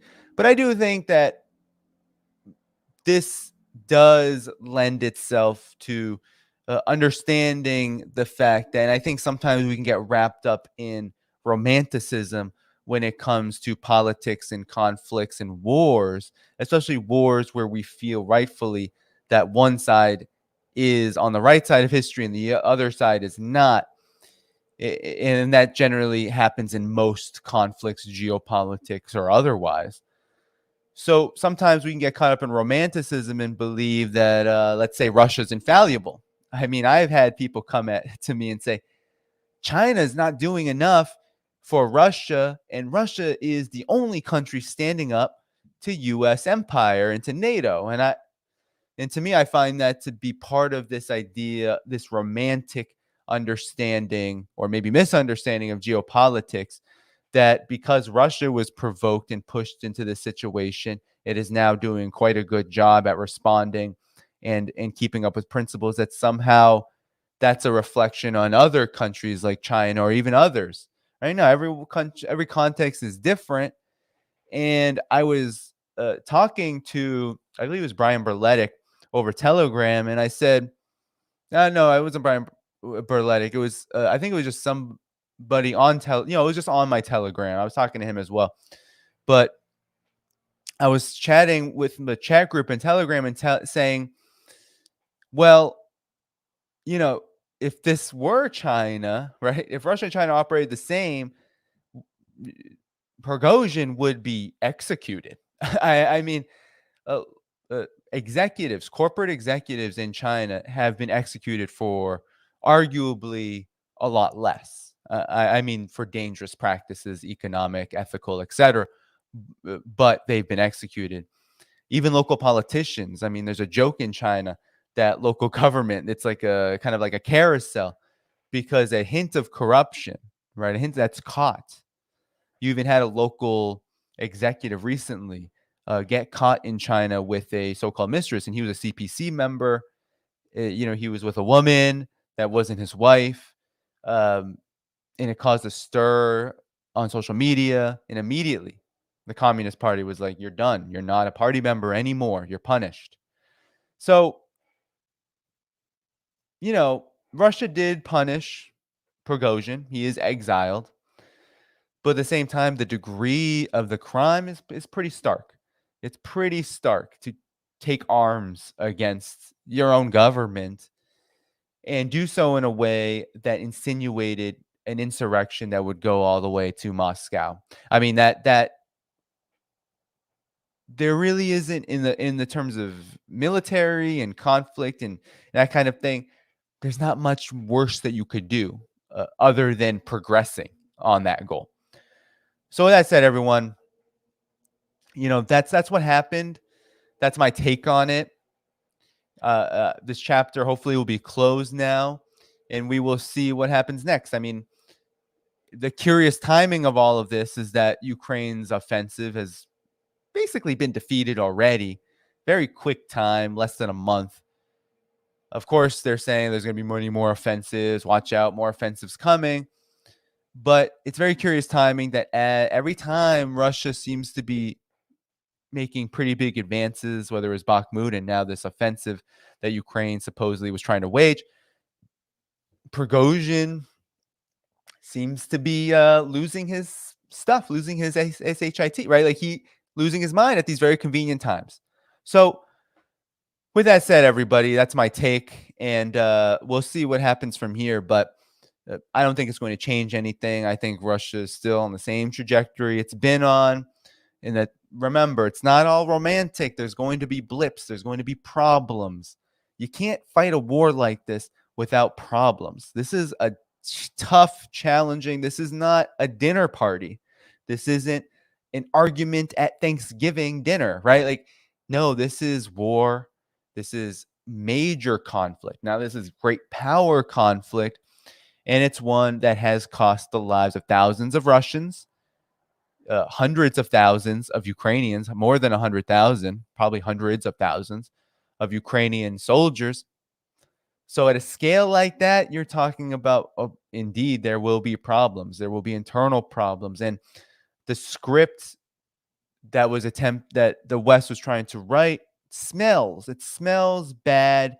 And so I always say, keep open the possibility that the West had a hand in this in some form or another, whether it's as extreme as Scott Ritter thinks it is, where Prigozhin's literally an intelligence asset for Ukrainian intelligence, hence British intelligence and U.S. intelligence, or whether it's those forces, in my opinion, might have been even more likely, those forces were just getting to work on Prigozhin as they noticed he's someone that could be turned, or he's someone that could be manipulated, because you don't always got to be turned to serve as an asset. So that's not, it doesn't always have to be that you have now put on a badge for the CIA or the MI5, MI6, FBI. It's not that you have to put on a badge and say, I'm with you.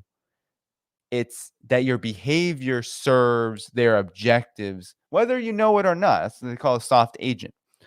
So Prigozhin's gone. The insurrection is over. And now on to the next phase of the conflict. So with that said, everybody, beautiful people, this is a great stream tonight. Now, I want to do a few plugs, okay? Again, I'm going to talk to you a little bit about my China trip before I get off of this stream. Ooh, I got to plug in. Hold on one second. Let me plug in. Oh, there it is.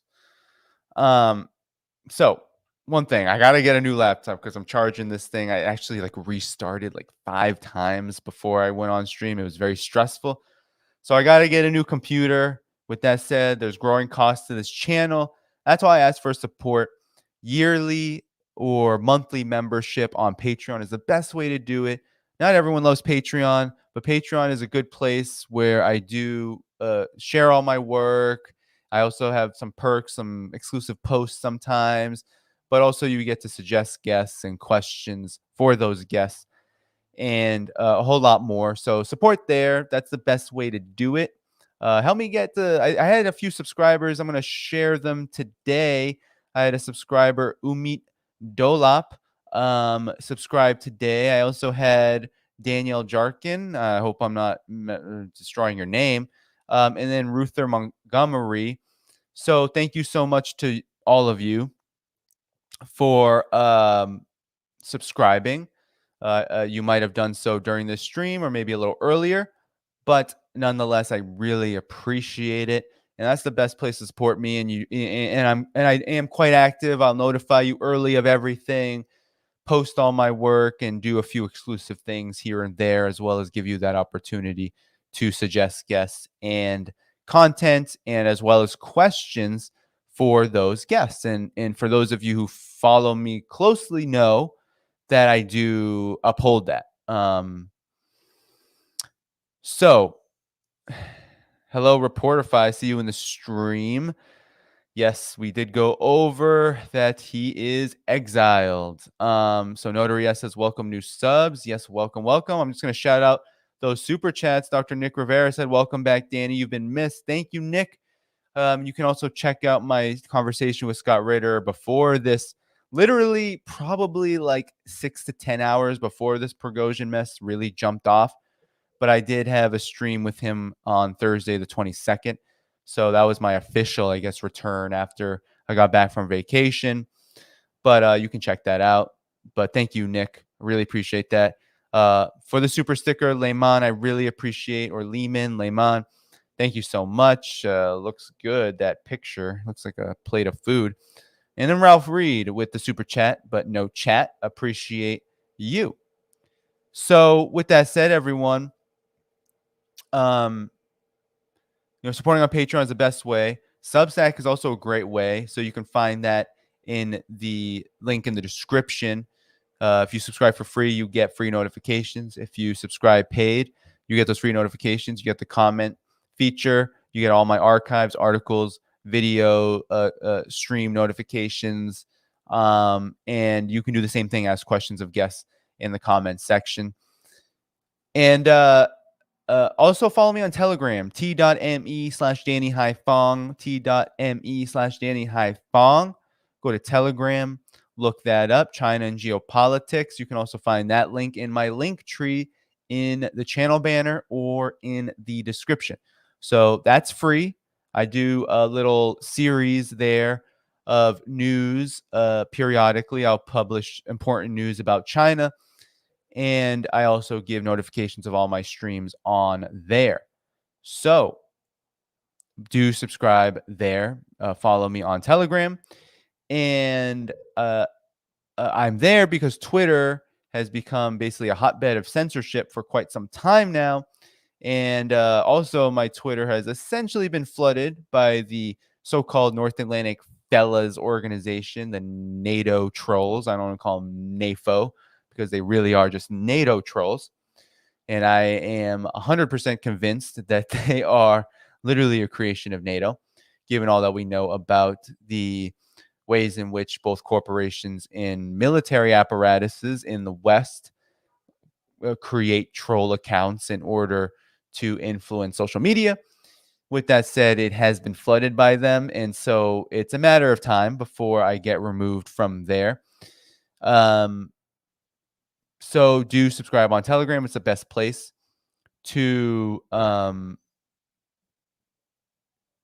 it's the best place to follow me on social media. Jenny Lynn says NAFO is impossible to block because they seem to have an endless amount of accounts with very few followers ready to attack. And then there's a few accounts with a lot of followers despite not posting a lot, but they have a lot of followers that I think they then concentrate. They'll like post the content that they want to troll, and that's how they get NAFO eyes. It's a whole operation. It's obviously an operation. So with all of that said, I'm going to China. So I will have probably one more stream, and it will be with Brian Berletic. It's probably Wednesday the 28th. I was thinking about going live on Tuesday, but I have a lot to prepare for. So expect me live Wednesday morning, my time, with him. It's either going to be Wednesday or Thursday, but it's probably Wednesday morning. And then after that, I'm going to be taking a flight out. I'm going to be in China starting the 1st. I'll be there until I leave the 11th from Shanghai. And so I'll be sure to post content, pictures, videos. I will try to go live even a few times. I want to try to meet up with a few people and do something fun like that. I'm hoping to meet up with Alex from Reporterfy if he can get out to me. I'm not expecting anything 100%, but I'd love to meet some folks. Hopefully JingJing Li, I'll be able to see her. I also have a few other contacts that I'm really hoping I can have time. I'm going to be doing things, though. I'm actually going to a conference. And I don't want to divulge too much about it until I'm there, but I was invited to a conference, and it's going to be great. And the reason I don't want to divulge yet is because travel issues. I don't want to divulge anything publicly for that reason until I get on the plane, I'm there, and then bada bing, bada boom. But it's going to be great. Hoping to meet some good folks out there that I already know. I didn't have that last time. Last time I went with a tour. It was for political and tourism purposes, similar to this. This will be both as well. But there's a conference component. And so last time I didn't really know anyone in China. I also didn't have much of a thumb for video and for streaming and that kind of thing yet.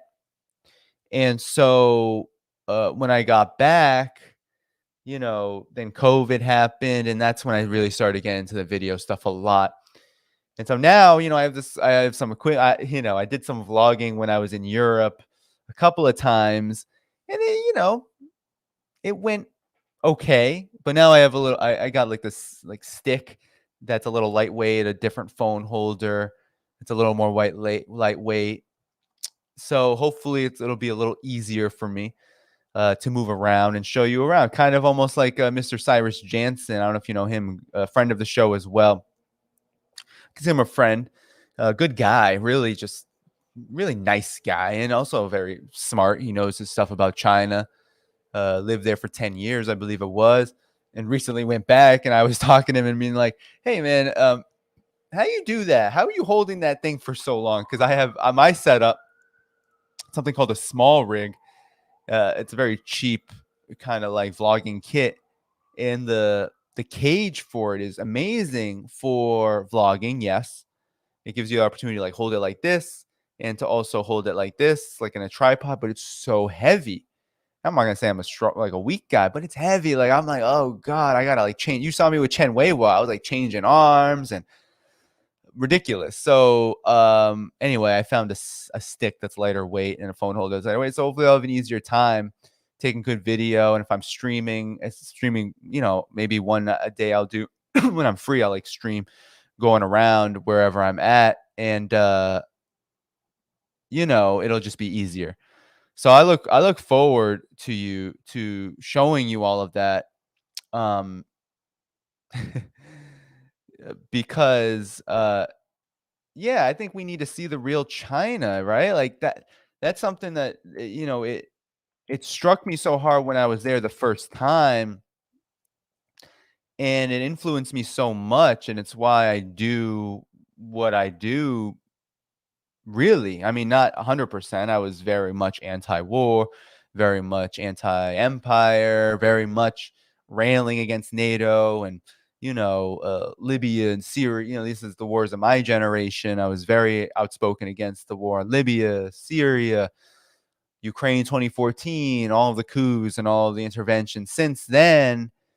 And even with China, I was very critical of the pivot to Asia and all of that. But when I went, it was like, oh, wow, what I'm seeing here is just everything that's the opposite of what we hear in the media from our politicians.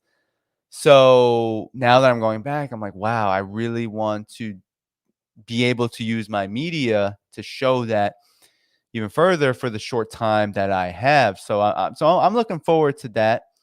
Although there will be, it'll be quite busy. So I hope I can get it in during what will be a whirlwind. When I'm in Gansu, though, the scenery is going to be incredible. I mean, when I was in Dunhuang the first time, even just where we were, we didn't have so much time. We were only there for like a day and a half. But and it was cold. The winter got dark really quick, but even being there, I mean, it was like they call it a desert oasis in some parts. And I know where we're going to be going. We're going to be seeing probably, I'm looking for, it's going to be hot, but I'm hoping that means we get to see the real like desert life and ecology. And there's been a lot of work to bring that region, which was historically also a very poor one, up to a level of development that is congruent with where China is really at right now. So I'm really looking forward to that as much as I've visited there before. And, Shanghai, I mean, I'm looking forward to seeing Shanghai, this modern city, cosmopolitan city, but one that, is slumless and has, socialism with Chinese characteristics also written all over it. So I'm really looking forward to all of that. And thank you all for making things like this possible. I mean, if it wasn't for this work that I do here, if it wasn't for all of your support, I wouldn't have felt as confident with just saying, okay, I'm going to do that. And so that's really because of all your support. And by you subscribing on Patreon and on Substack, you not only help me make these trips happen, but also upgrade and get more equipment. This is how it is. It's like the definition of capitalism. It's like the variable capital is my labor in this, the hours I put in to stream, to edit video, to clip, to post, to publish, to inform, social media, etc. That's the variable capital, that's the labor. And then there's that constant capital that you need, the technology, the equipment, you need it to be able to produce. And so all of that, right, goes into this, and it's costly. It's costly, and it's not easy as independent media to find income streams. And so that's why it's important to support. Patreon's the best place. And that's basically what you're doing, is you are providing just enough, because I don't come here seeking massive profits, contrary to some who say, call me an internet grifter. I certainly am not asking for huge profits in the way of creating some kind of media empire.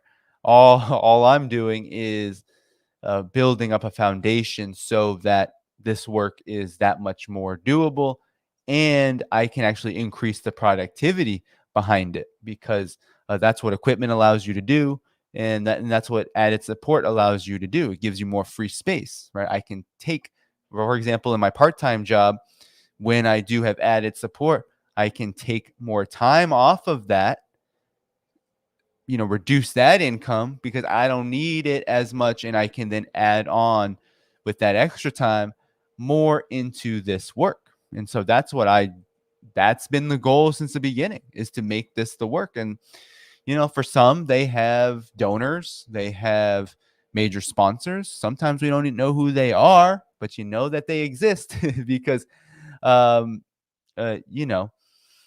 people just can't just do media without donors and sponsors. Very few out there, unfortunately. This is just a fact of life.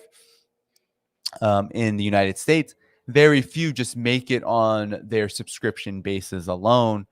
So especially if you're working full time and getting a living wage, biweekly, monthly income stream, right? Like, no, it's generally not going to come from this. But all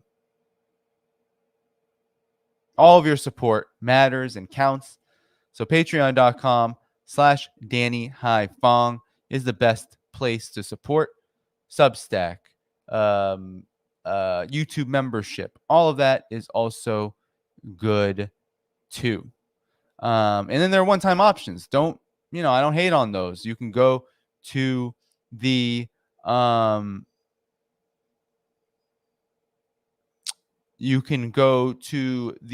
link tree in the description and find all those, PayPal and Cashapp. So it's a good place too. Ralph Reed sent a super chat saying, Ralph Reed, not where all freed is a caution. Okay, well, I appreciate your super chat, Ralph. All right, everybody. People, the chat is, I just want to take a look at this chat before I go, because I was seeing a lot of interesting conversations here. Let me just take a look at this, because I do appreciate all of your candor. Let me see. Happy for me. Thank you, Arlene. Thank you, Notary. And I think you're a moderator, right, Notary? So appreciate you for doing that. Thank you, Arlene, for the best wishes. Cheryl says you should be paid for doing the job. Take whatever is given. No one's business how much you make. I agree with that. I agree with that. Yeah, I agree. Although I've had some issues with folks that are not transparent about, I don't think you need to be publicly transparent, but I think given the kind of work we do, sometimes I do wish that there was transparency among us of how some can do, I guess when it comes to the greater scheme of building trust in independent media, how can you do that with others doing the same work? If there is this kind of inequality divide, which exists in independent media, it definitely exists.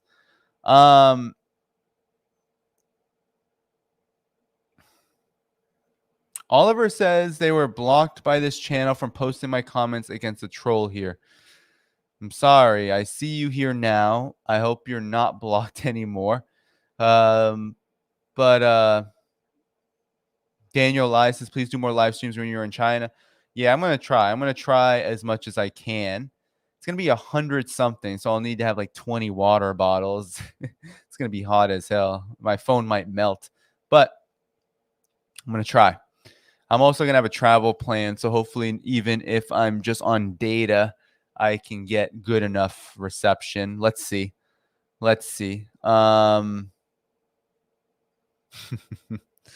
So yes, some oftentimes in the chat, I see other people talk about other people who do work.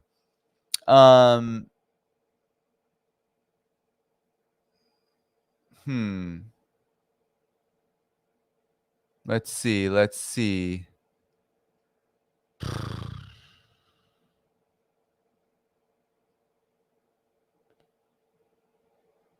Chat was going fast though, so I really couldn't.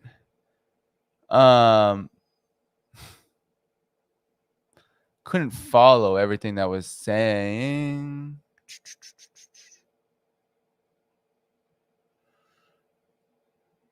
No. Thank you for the good comments. That was a good stream tonight. All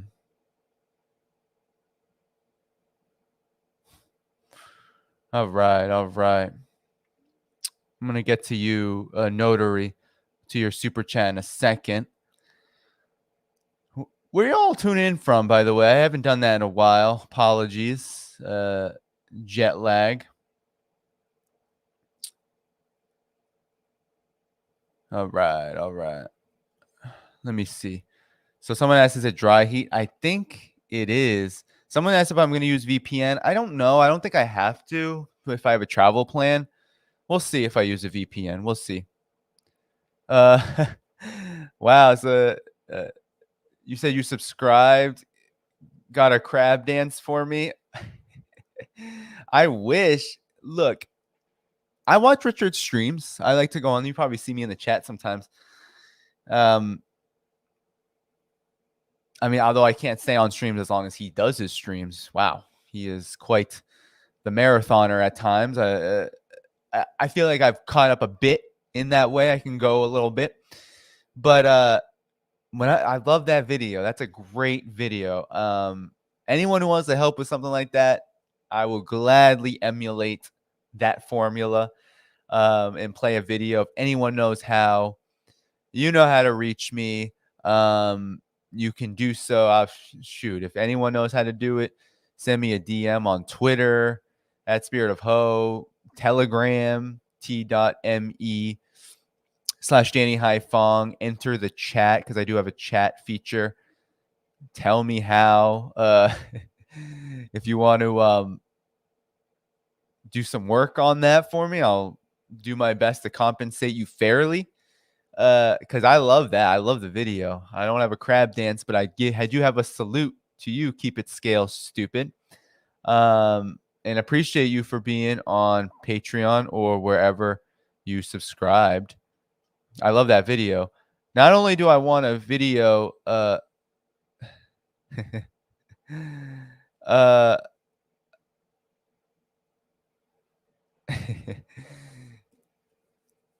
only does he has these emojis. I don't know how to do it. Like I want emojis. I want like Xi Jinping emojis. I want cool emojis too, but it's a lot of time, and I do my own production. I got Notary S saying go Danny. Thank you so much for that chat, Notary.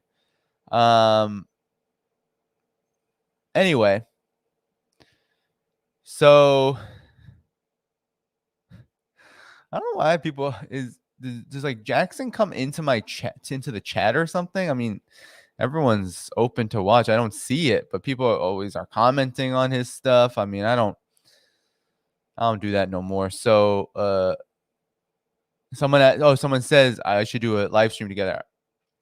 I mean, at this point, I would. It's water under the bridge. Honestly, I know we've had conflict in the past, but I'm focused on the work. So, we'll see what happens. But at the end of the day, if it's focused on the issues and the questions that I really care about, I don't got time for the other stuff. And I know that there's a lot of other stuff with when it comes to this. So it's like, nah.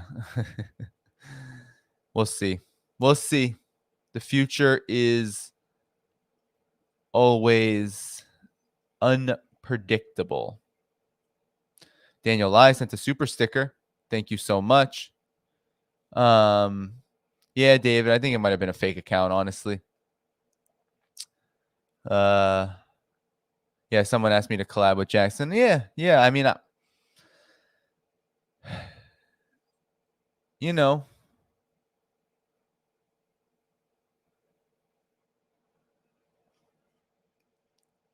nothing's impossible. You know, I think I've had kind of like a thought process, like I thought, like the way I think about the media work that I do and how I approach it has changed quite a bit. You know, I'm more like, you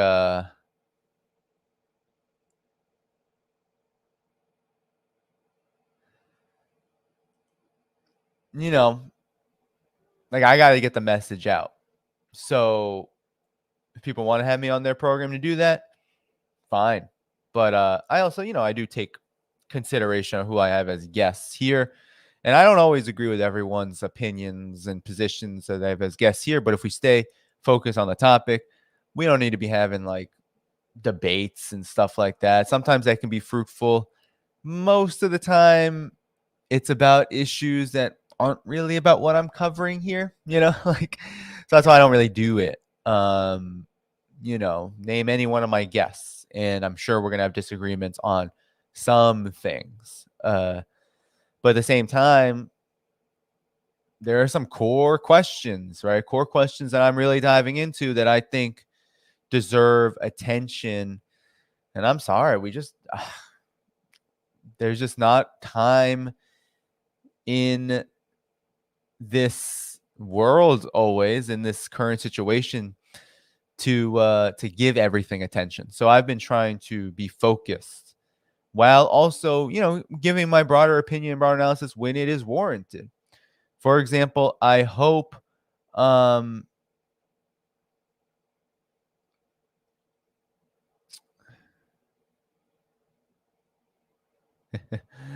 so you said that he would love to have me on a show. Jimmy Dore mentioned that. I would like to go back on to Jimmy. I'll probably have him on here at some point, especially during election season.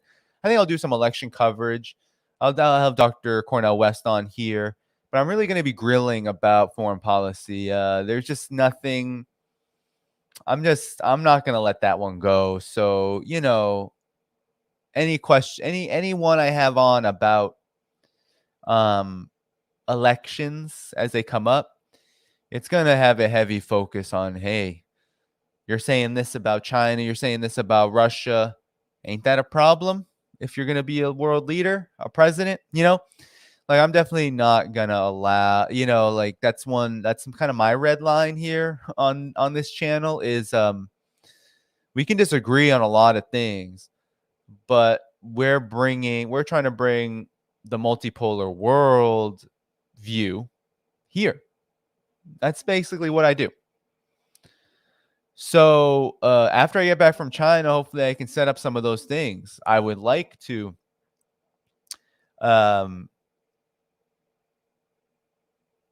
Dr. West, even RFK Jr., I would like to flesh out. It may not be pretty, may not go amazingly. I think Dr. West, we're friends. Like, I definitely consider him a friend. So I don't think anything, I don't think that's going to be nasty. But, I think that anyone who's running on a left progressive or any kind of alternative independent ticket, we've got to consider, even if your position is peace, right? Like, if your position is peace, I'm not going to fight you on that. If your position is no war, yeah, I will support that. But the way you speak about Russia and China and any country, it's an emergency, right? It really is. It's a crisis. You hear it. The way you speak about it does matter. It does matter. So if you speak about it in a way that mirrors, let's say, the establishment, well, the conclusion could be, among the people listening to you, among the people who are attacking you, the conclusion could very well be you're no different, right? So the people who attack you are not going to question you if you call Russia imperialist, for example, or China, whatever, human rights catastrophe. If you do that, the establishment's not going to get on you. But it's going to have an effect on the people who are following your campaign, who do want to see peace. They might start thinking, this country's bad. Peace is okay, I guess, but these countries are bad. So maybe actions against them are not so bad. You can't be neutral on a moving train. And I think that's sometimes where so-called progressives, leftists, they can get into trouble when it comes to these questions. Discipline, approach, framing, how you conduct yourself politically, it matters. It matters a lot. So that's what I'll be focusing on if I do election coverage. I'm not so sold I will yet. I don't know. It's going to be hard to avoid being in the United States, and the chatter is going to be wild, and it'll be hard to avoid, but I'm not going to shift the bent from the world situation, right? I'm not going to shift the focus, because I think that there's too few focusing on this, right? Focusing on this in a way that, brings it all together. So with that said, people talking about weed. All right, everyone, I should go. Thanks to everyone. Someone asked,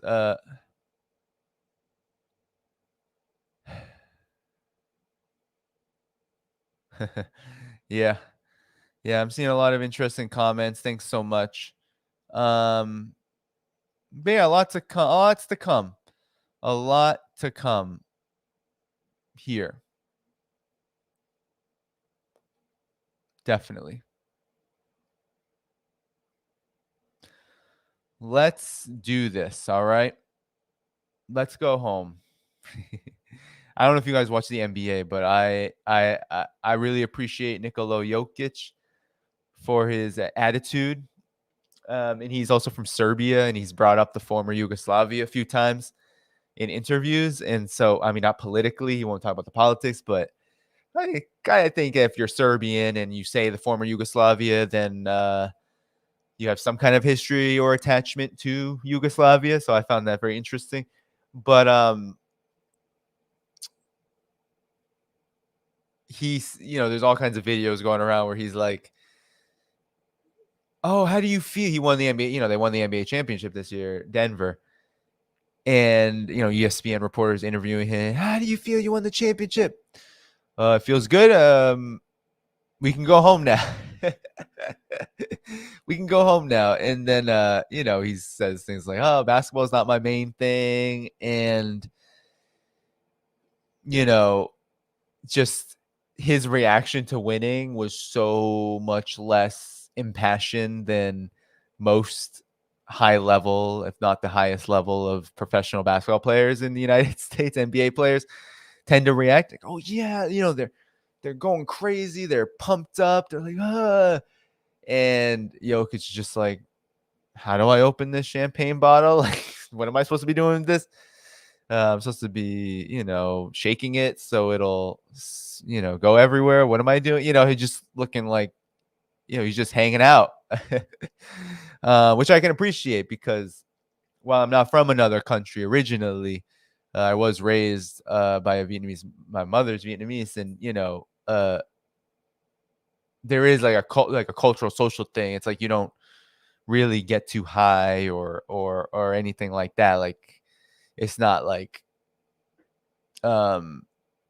getting super passionate about certain things is not like public displays of individual drama is not really something that is considered respectful. So with that said, someone said have Chris Hedges on again. Yeah, no, I will do that. I was thinking about having Chris Hedges and Dr. West at the same time. That would be a powerful stream. All right, everybody. Wow, it's 11:42. What am I doing? All right. So it's been almost 3 hours. Great stream, everybody. Take good care before you leave. Patreon.com/DannyHaiFong. Become a member. Support this work.